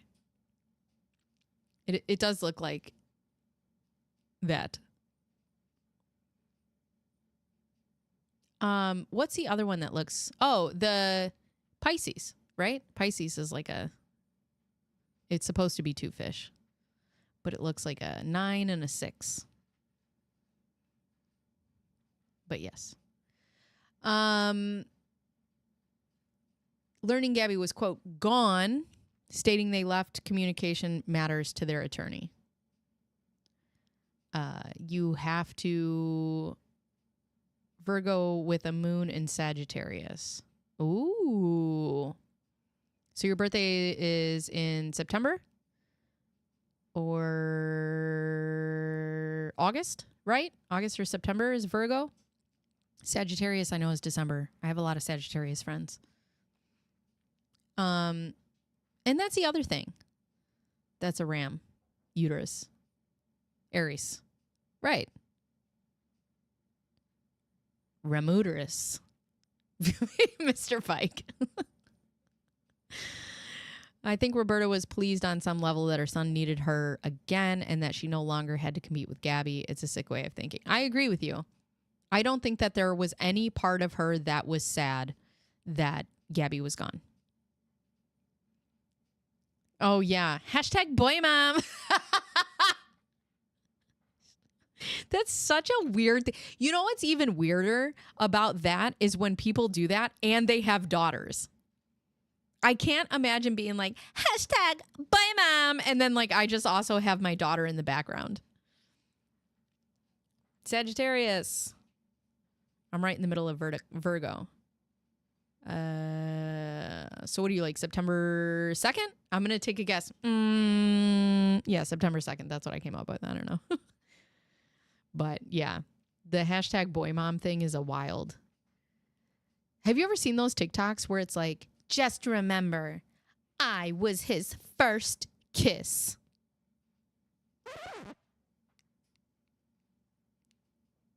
Gross. Fucking gross. Just remember, he'll never love you like he loves me. Yeah. That trend is wild. Wild. So yeah, so that's what we'll be talking about today. Actually, let me pull that up right now. We will Google the, actually, can you?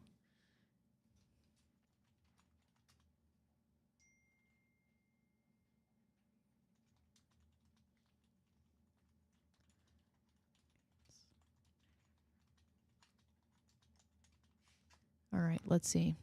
Oh, the 7th. Dang it. Mr. Pike. Your birthday is in February 31st? Damn it, I was one day off. Happy belated Pike. Pike's in Aries. His birthday's in March. April. April 14th? April 15th. God damn it, Mr. Pike, when is your birthday?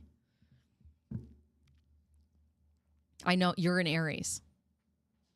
Waits for it. Happy birthday to you.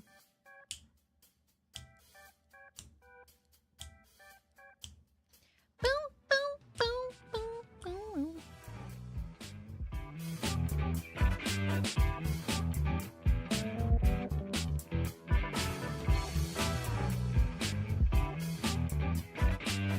So funky, friends.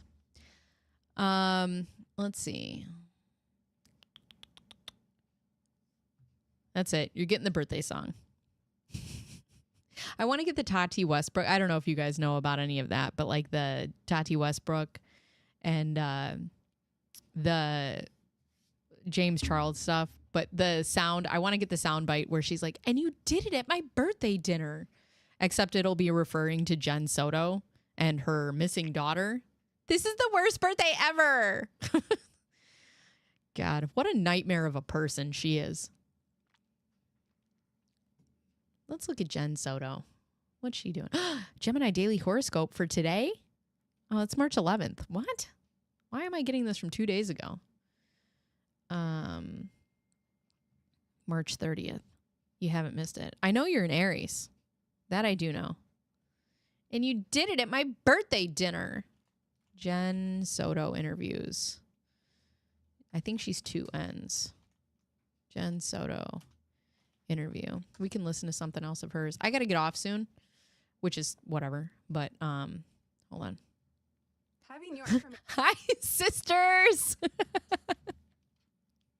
Hi, sisters. I just got to make my own sound bites. And you did it at my birthday dinner. That's what I got to do. Hi, sisters.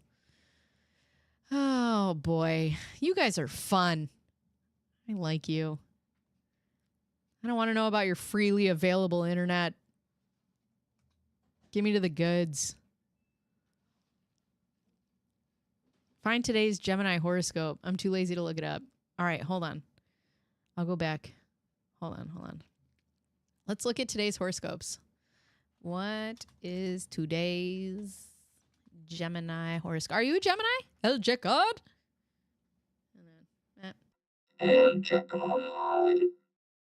That was weird. All right, we're just going to keep going. What is today's Gemini horoscope? I know you're an Aries.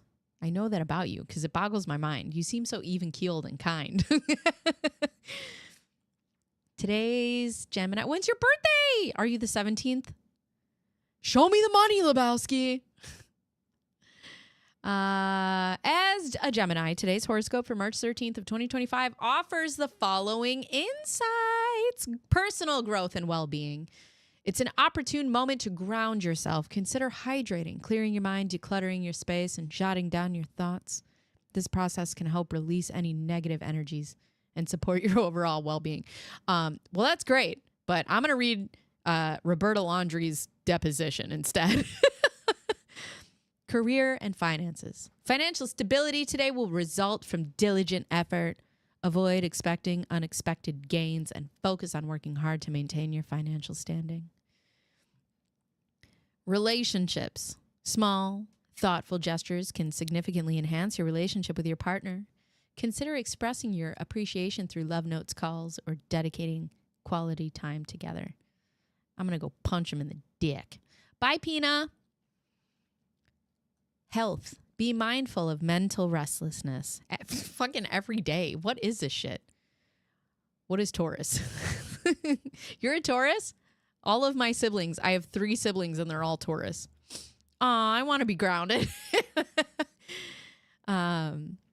Be mindful of mental restlessness as it could affect your energy levels. Engaging in light exercise, meditation, or deep breathing exercises. Why am I reading it like this? Can help you clear your mind and maintain your health. Additionally, be aware that Mercury, your ruling planet, is set to go retrograde from March... Fucking goddamn it. That means that all of my computer shit isn't going to work anymore. March 15th to April 7th. This period may bring about delays and miscommunications, so it is advisable to finalize important decisions before this phase begins. Mercury is always in Gatorade, and it's always fucking up my life. By focusing on these aspects, you can navigate the day's energies effectively and maintain balance in various areas of your life. I hope you guys like that. So I'm not winning the Powerball. All right, what is Taurus for today? Taurus, I put Taurus. Taurus. The radio show Delilah. No, I don't. Taurus.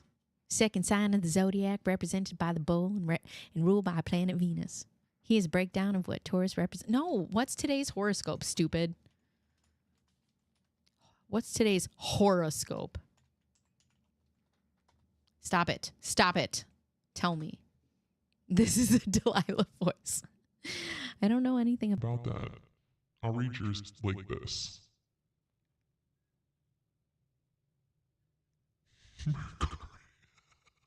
Mercury in a microwave. Okay, now it's not showing up. What's today's horoscope? Horoscope today for Taurus. Taurus. Why can't I spell this? Taurus. Personal growth and well-being. Embrace change. The cosmos is undergoing significant transformations. So are you. Instead of clinging to a single idea or belief system, focus on learning and adaptability. The lotion basket filter. Exercise patience. Workplace tensions may arise today, testing your patience. Remaining calm and using logic can help resolve misunderstandings or lack of cooperation from colleagues. Relationships. Explore potential connections. Love might be closer than you think. Consider the possibility that someone in your social circle harbors deep feelings for you. Pay attention to small gestures, lingering glances, or extended conversations that hit at something more profound. Taurus is a Taurus horoscope. I hate you too. Health. Avoid excessive indulgence. Be mindful of overindulgence in areas such as alcohol, substances, binge-watching shows, or obsessive thinking. These habits may cloud your judgment and prevent you from seeing the bigger picture.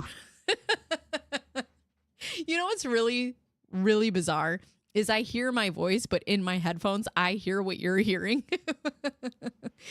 Additionally, be aware that Mercury is set to go retrograde from March 15th to April 7th, which may bring about delays or miscommunications. But yeah. Southern Belle Buffalo Bill.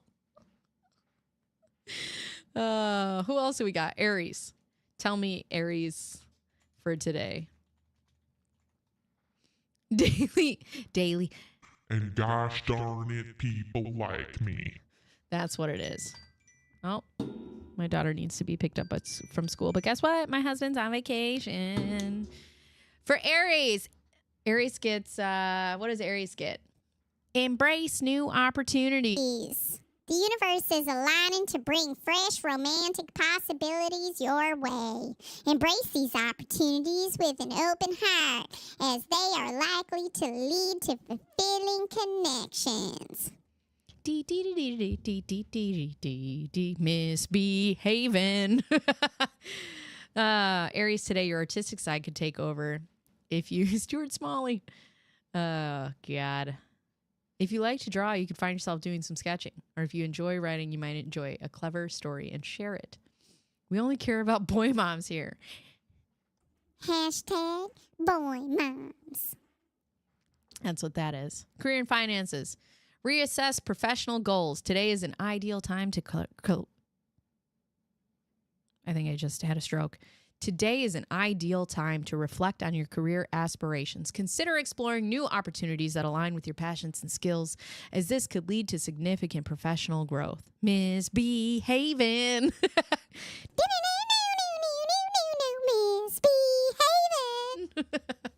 Open your heart to love. Love is knocking at your door, presenting an ideal opportunity to welcome it with acceptance. The universe is creating favorable conditions for initiating new romantic relationships, so trust your instincts, Mr. Pike, and embrace that positive force of love without hesitation. I can't read. Health.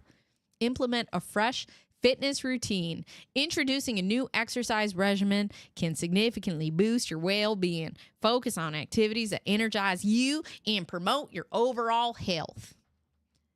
Means I'm going to run into Richard Gere while working in the street corner today. I love that I want to start reading. That's what we'll do from now on, is I'll start reading horoscopes as a televangelist. And the Lord said, Open your heart to love. Love is knocking at your door, presenting an ideal opportunity to welcome it with acceptance. I thought I was going to hit the pitch up. That shocked even me. Well-being. Be healed, our Aries friend, from the fiery depths of hell. You lost me at health. Oh my God. What is this stream? You want to know something? I wish I could have a comment, and I'm going to print this comment out and post it on my wall. Somebody commented on my feed and it said, I cannot come to your lives because they are not organized enough for me, but I will like them anyways to support you. And I said, thank you. And I was like, yeah, they're not for everybody. Listen, they're not for everybody. We just do what we can, when we can. And sometimes we talk about Roberta Laundrie, and sometimes we talk about Waco, and sometimes I give you a televangelist horoscope. Well-being, I would consider an insult. Oh my God. Misbehaving. I gotta put my shoe on.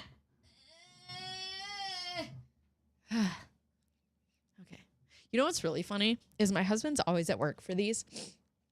I can only imagine. He's gonna be like, what the hell is going on in there? It's for my OnlyFans.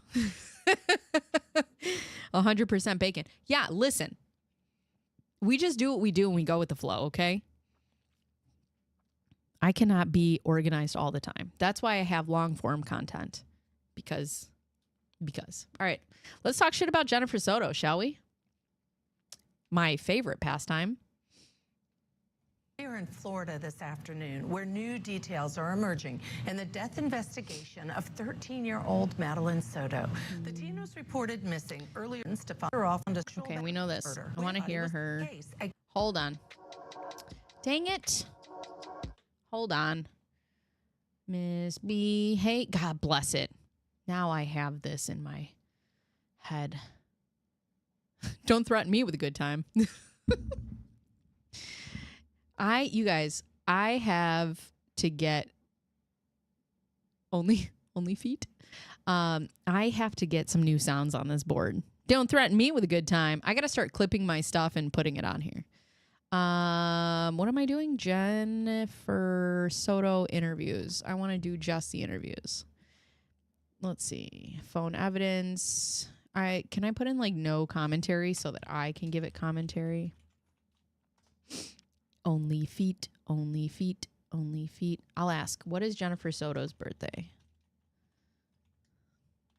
Jennifer Soto's birthday. My chat GPT is probably like, can I be assigned to somebody else? Misbehaving. Scott Peterson. I have pickleball match. What? Scott Peterson, infamous wife killer, beaten up by fellow inmate during prison. Oh, we're going to look into that right now. Jennifer Soto, the American professional skateboarder. No, that's not who I want. No, Madeline Soto's mom. Professional scumbag. Hashtag boy mom. Let's see.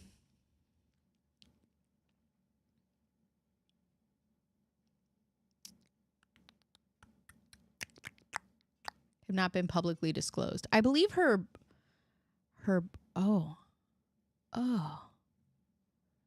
only feet, only feet, only feet. Only feet, only feet, only feet.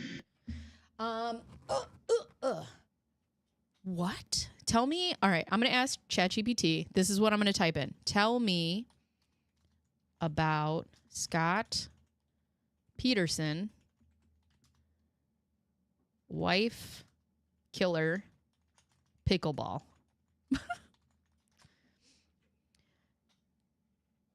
Oh, I know it can be wrong. You can ask it to fact check too, and it'll give you its sources so that you can go to the source. So what I do, here, I'll show you how I have mine set up. I have mine set up like this. So, because I made my own ChatGPT. So I have it set up where it says, tell me about this, and then it'll go through and it'll give me everywhere that it's sourced from. So yeah. Hashtag boy. Do you guys want? Hashtag boy mom.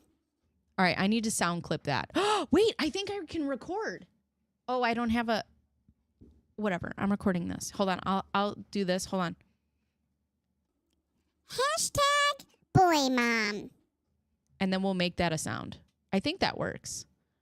Did it not work? It's not working. Oh my God, did I just break the stream? Oh, now it's working. Hashtag boy mom. Okay, now we're going to make that a sound. There we go. Pickle Rick did it. Okay, so anyway, so yeah. So you can, so Peter, the cat, I'm the cat man. Skibbity-bitty-bitty-bop bop. Skibbity-bop-bop-bop. I don't know. I cannot. Anyways, whatever. We're off the rails now. Off the rails. Oh my God, you just reminded me of the craziest thing ever. Asked me a guy, what? Why is this connected? What? Why is what connected? What did he ask you for, Jana? Maybe chanting only feet in the deep voice is going to be a soundbite. We'll do that again too. Hold on. Pickle Rick did it. This is so trippy with the chat in the vertical format. For every murder's mommy. No.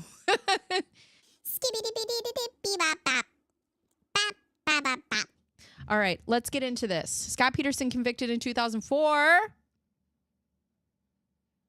March 9th, 2025, during a pickleball game in the prison yard. Peterson was involved in an altercation with another inmate. The incident reportedly began when Peterson hit a ball directly at his opponent, leading to a physical confrontation. Isn't that what you're supposed to do in pickleball? You just hit it back? Peterson sustained minor injuries, but did not require hospitalization. Peterson's case has remained in the public eye notably with the Los Angeles Innocence Project taking up defense in 2024, alleging constitutional violations during his original trial. Additionally, in 2024, a docuseries, Peterson continued to assert his innocence regarding his murders. Only feet. Sometimes people ask me, they're like, do you want to be my sugar baby? Yes. Duh. The opponent? Let's look at this. What is this? Let's just look at the... I don't know why everybody's using pickles. Why has everybody got to use the pickles? TMZ reports the alleged assault was over a game of pickleball. Sustained minor injuries. We know about Lovely Lacey. Let's see. Peterson was arrested. Leave a comment. Let's see what the comments say. There are no comments. Community guidelines. Oh, this is another one I want to cover. Yolanda Saldivar. I forgot her name. Salvador is what I was gonna say. Oh, what a scumbag bitch. I was recently asked if I wanted to be someone's sugar mommy. I'm too broke for that. I can't be your sugar mommy. Ah, yes. I want no commentary. I just want Jennifer Soto's interviews. Phone evidence. Does this one have commentary? This is Grizzly True Crime, I believe. Is that what it says? All right, this has commentary. That is not what I want. Stephen Stern's interview. No, I want... Because there's some interesting stuff that she has said.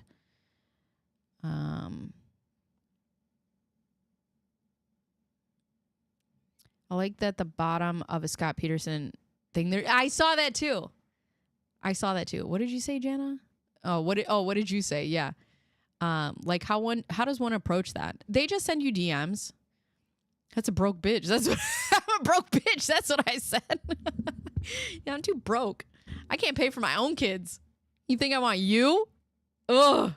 Gross. If anybody is interested in supporting the lifestyle I would like to become accustomed to, I'm down for it. Oh, God. Where are these? Expert's opinion. I'm an expert and I would like to have an opinion. I need... No, this is no commentary, but we already watched this one.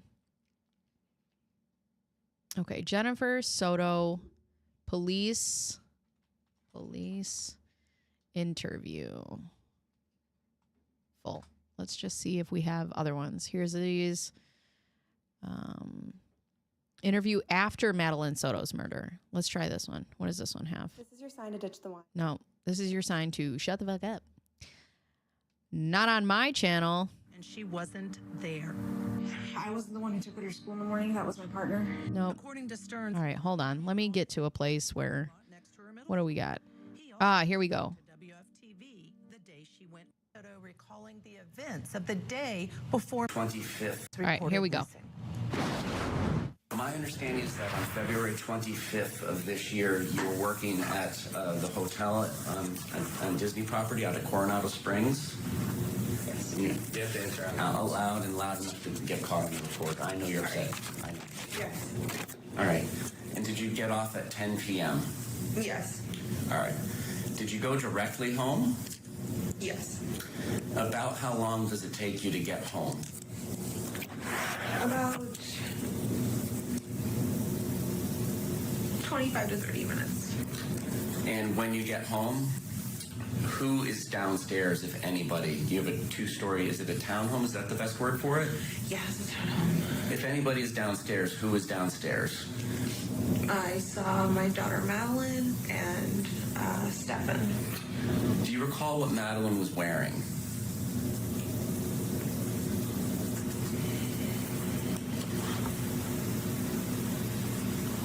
No. And do you recall what Stefan was wearing?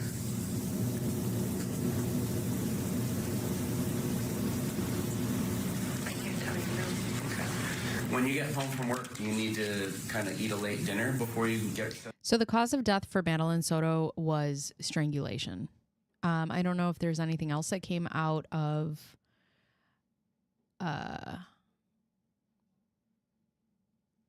these lives. So people just sleeping in their underwear. Yeah. I mean, with children. Yeah. But yes, her cause of death was strangulation. And I don't believe they've released anything else. Let me take a look real quick. But I don't believe they have anything else. Hold on. What?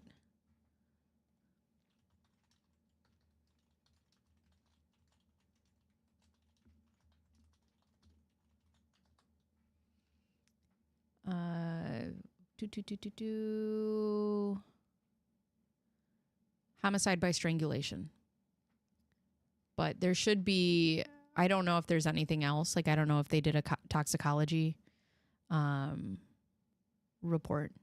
Yeah, strangulation, just like Gabby. That's true. All right, let's go back to this. Settled in for bed? Sorry. Yes. And do you eat there at your home? Yes. What do you eat?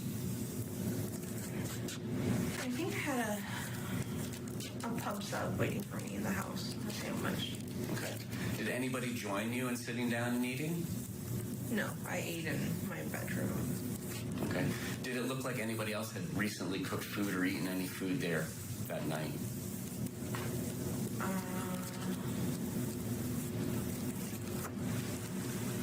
From what I saw, no. I didn't see anyone cooking, or it didn't look like anyone had been cooking. Okay. I believe in one of your former interviews you mentioned that Madeline might have gone over with you kind of what she got at the birthday party since you didn't have the chance to go because you were at work. Mm-hmm. When and where does that occur? That occurs like right after I get home. It occurs in my bedroom. Everyone's in my room. And so by everyone, let's just be clear since I understand you have some roommates. So what do you mean by everyone? Okay. Madeline, Stephen, and myself were in my bedroom. Okay. At this point in time, do you recall what Madeline was wearing? I don't know. Let me ask it a different way. Can you tell me whether or not she was wearing a long-sleeved green sweatshirt and jeans? Oh, no. You know, that's Al-Jakad, that's a great question. In, I guess, homicide, right? My FBI agent is probably like, can you stop with this? Oh my God. In homicide cases in children, what is the number one cause of death? Oh, well, okay. I mean, yeah. In the United States, firearm-related injuries, including those resulting in homicide, are the leading cause of death for children and teens.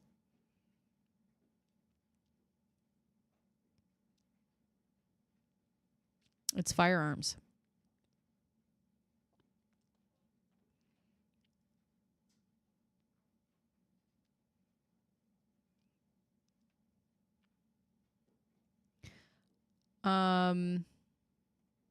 Yeah, it's not shocking.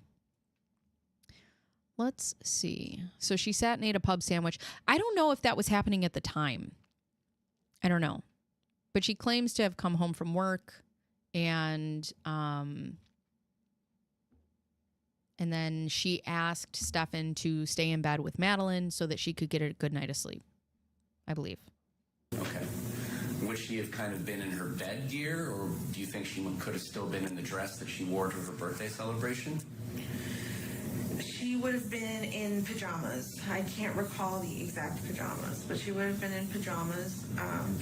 She had already, by this point in the evening, she had already showered and changed out of that birthday dress.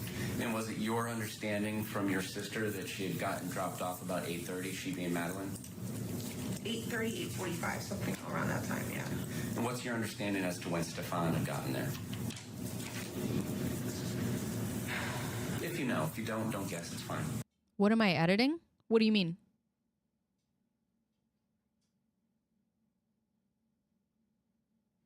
I'm confused. Actually, while he's saying that, this is important. So there's things that you might think should be a certain way because that's just the way things go. But don't just guess based on past history that it's the same as what happened on that particular day. If you don't know, you don't know. Then, yeah, I'm not sure exactly what time he got there. Okay. You were at work, so I just didn't know if, like, sometimes... Now, mind you, okay, so this is after Madeline Soto's birthday party, which Stephen Stearns was not invited to because Jennifer Soto's mother hated Stephen. Families check in, hey, I made it. Like, But he came later after the party when Madeline was home alone while Jennifer was still out. text or by phone call or anything like that. Do you not remember any of that? I don't remember. Okay. How long were the three of you in your bedroom? I'm going to say for about 30 minutes. Yeah. And did Madeline tell you about the party? Did she tell you what food they had there at the party? Or? Yeah, they had her favorites. What are her favorites? Puerto Rican food, so I'm just gonna do this. All right, so you're gonna have to translate to English. I know frioles and arroz. Ha ha ha ha ha. She's talking about her daughter's birthday party. And I don't know if at this point she knows that she's deceased or if she's still missing. But again, this is another interview where she's like just giggling and so calm with police officers. A couple other things, but help me out. If I recall correctly, she had requested rice. It's a type of rice and beans. It's rice with fish and peas. Okay. And the meat, which is, I'm not sure how to, it's a pork, but I'm not sure how they cook it. Okay. So cooked pork. That's typically what she requests for her parties. That's like her favorite meal. Okay. And what kind of gifts did she get? She got a lot of money. Okay. That's what she ended up showing me. I think she had a few trinkets, but like most of it was just a big wad of money that she was so excited for. All right. Is there any particular reason Stefan couldn't make it up to the party? Because it's my understanding he didn't exactly work or anything. He wouldn't have been invited. The party was held at my mom's house, and my mom and him have never had a great relationship. She's never liked him. I see that your mother has some great insight. So he wouldn't have been invited to the party at all. It just would have been my whole family. By the way, you know what I just found out? I just found out that all of this happened while Jen and Stefan were broken up. Allegedly. They weren't even dating at this time.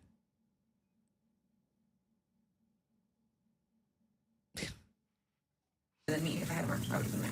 Okay. Now, during this 30 minutes that the three of you are in your bedroom, is Madeline engaging in any of her kind of nighttime routine or, getting ready for bed? What else is going on, if anything? We spent a long time talking about gifts and having her show me, and then we counted out her money.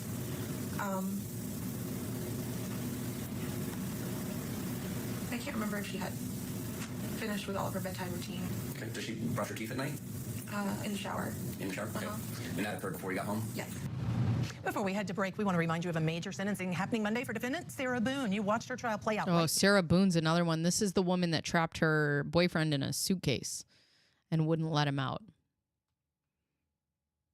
Before she went missing was a little... Okay, we've already watched that one. Sorry, I don't know if this is... I got to figure out these. Ay, ay, ay. Soto case. 13-year-old Madeline Soto was last... Madeline Septier questioned... And for nighttime medication, is that something that you would like to make sure she had bedtime or so? Something like that, yeah. So were you present for that occurring, or did that occur after you got home?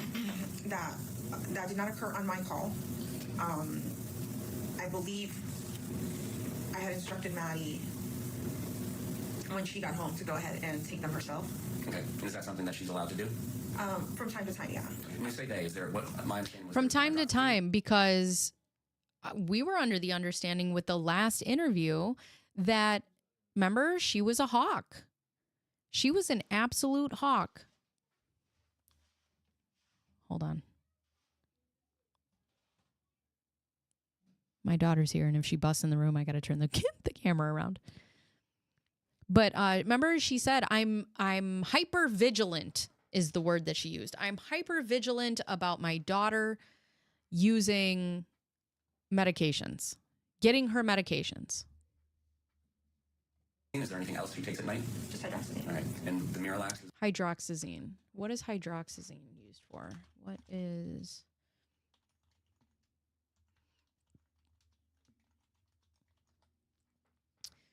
Hydroxyzine is an antihistamine used for several medical purposes, including anxiety and tension. It's prescribed to treat generalized anxiety disorder or short-term anxiety relief, often used as needed instead of daily, like SSRIs or benzodiazepines. Allergies and skin conditions. It's itching, hives, and skin rashes caused by allergic reactions. Blocks histamine, which causes allergy symptoms like itching, swelling, and redness. It's a sleep aid or sedative. Helps with insomnia due to its sedative effects, sometimes given before surgery to help patients relax. Nausea and vomiting, used to reduce nausea and motion sickness, can help after surgery or during chemotherapy. There's Vistaril or Atarax, which is common brand names. Side effects: drowsiness, dizziness, dry mouth, blurred vision, headache, possible confusion. Warnings: can cause drowsiness. Avoid alcohol. Do not drive after taking it. Not a long-term anxiety medication, but used for situational relief. Not recommended for people with heart conditions. So why, if it's not used, if it's used for situational, would it ever be prescribed for daily use? Because she's claiming that she uses it every night. Yes, it can be prescribed for daily use, but this depends on the condition being treated and the doctor's approach. It is typically used as needed rather than daily, but there are exceptions. Some doctors prescribe it daily for chronic anxiety, and patients who cannot take benzodiazepines like Xanax due to addiction risks, chronic allergies, sleep disorders like insomnia or nighttime anxiety, and long-term nausea control. Interesting. Okay. This is when? Miralax is... So that would have been earlier while you were at work too if she took it? Yeah. May not have because she was at the party? Yeah, because I had been training at work that week and we had been going back and forth with my mom's a lot. The Miralax wasn't consistent. Okay. All right. Now, Madeline, does she lay out her clothes for school the next day, or is that something she gets in the morning, makes a game time decision like my kid? Typically, it is a game time decision. Yeah, it's interesting. I wonder if she was on anything else that would help. It's interesting. I mean, I'm not a doctor, so I don't know, but it's interesting that you would have a situational medication prescribed for a 13-year-old to take every single night. Morning of. Okay. What about this specific evening? Do you remember anything about it? Yes. This evening, we had, I had already discussed prior to Stefan coming to visit that he was going to help me take Maddie to school that day. So because I knew that was what was going to happen that night, I had asked Maddie, pick out your clothes, have everything ready, have your backpack ready, your water bottle, everything you need ready, so that way you could just grab your stuff and head out. It won't be too much of a hassle in the morning. And so she did. She picked out her clothing. I asked her what she was wearing, and she told me what she had picked out. I said, okay, fine. All right, so she picks it out, but does she physically take it out of... I'm going to take a break in a couple of minutes, go grab some lunch with my daughter, and then I will be back for the main stream, which will be at 2 p.m. Eastern, 1 p.m. Central, and the other ones. For a 13-year-old, I wouldn't prescribe it for regular usage in a pediatric patient. Yeah, I don't... That seems odd. Somewhere wherever she stored the clothes and put it somewhere. I'm not sure. Okay. I'm not sure if she took that clothes upstairs with her or anything like that. All right. So as far you didn't see them in your room, and did you have the opportunity to kind of see her cubby part of the living room to see if she put them in on her bed or anything? The side effects can be wild if you are watching a stream. If you are watching a bacon stream every single day. Like that. I hadn't seen them. Does Madeline have like a water bottle or a hydro flask or whatever the kids call it that she likes to sleep with and bring up or bring wherever she's sleeping? Typically not. That stays downstairs in her backpack, and then she'll clean it in the morning and then fill it back up and leave it in her backpack. That typically stays in the backpack. Okay. Favorite stuffed animal or stuffed animals? Anything that always goes with her wherever she's sleeping? She does have a few stuffies and blankies. Did I see any that day? Yeah, specifically, did you see if she brought any of that stuff upstairs with her? No, I didn't see anyone else upstairs. Now, separate question. Generally, habitually, like your attorney was saying, there's a difference between specific memory. But generally, would she do that? Not saying that you saw it that night. Generally, what you do, what? Have stuffies and blankets and her favorite stuff. Yes. She typically would. So if Stefan says something like Maddie's building her nest and getting settled in. That's an interesting question. Might be a silly question, but do we know that it was prescribed for her and not that she was taking someone else's prescription? You know, I assume, I mean, that's what she said was prescribed to her.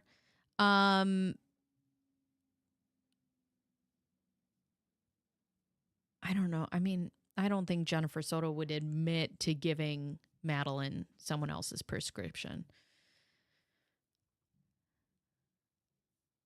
I mean, maybe. I don't know.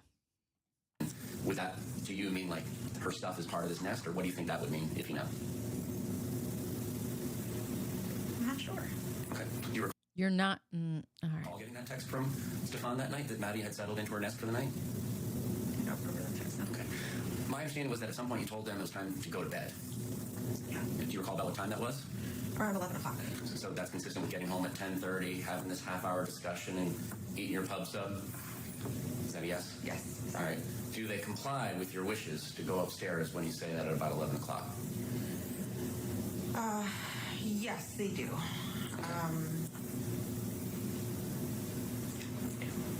Is there any further communication between either you and Madeline or you and Stefan about, all right, kids, it's time to go to bed, anything like that? Or was that the last you had heard from either one of them that night?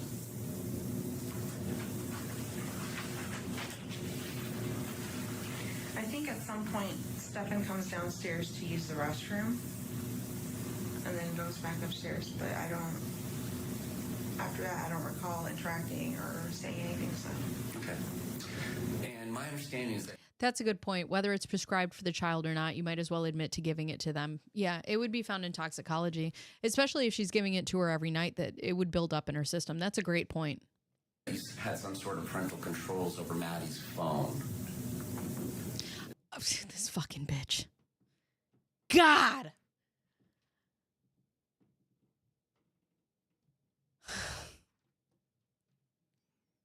You have parental controls on your daughter's phone, right? But you can't parental control your own home and not let her sleep with your 37-year-old boyfriend. Is that accurate?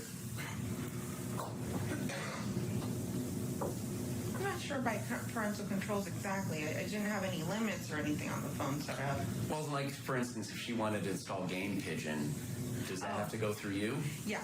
So any permissions for any apps, she would have to ask me for. All right, and does that ring a bell as to occurring that Sunday? Game Pigeon? I don't remember. Okay. All right. So that's the last time you hear from either one of them until the morning. My understanding is that Stefan comes down and is dealing with your dog. Is there any communication other than perhaps Stefan coming down to use the restroom? Is there any other communication that you have between Stefan and Maddie? Do you see them? Now, I've said communicate. Do you see them? Do you go up and check on them? Do you see Madeline or Stefan from the point you kick them out at 11 p.m. until you see Stefan at 8 in the morning-ish is what you guess for the dog? Yeah. No, I didn't see them. Okay. Now, when you go to sleep, do you sleep through the night, or do you wake up and not have consistent good sleep? I sleep through the night. Okay. So Yeah, you sleep through the night because you send your daughter up to sleep.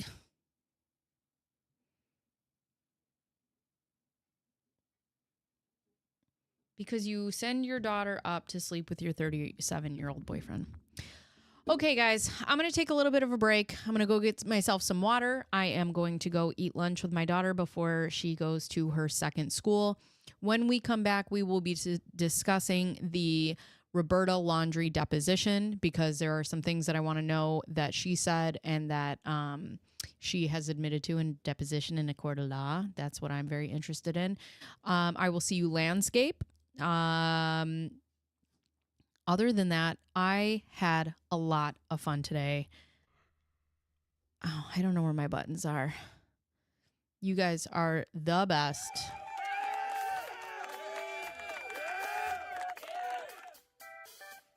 I love you guys very much.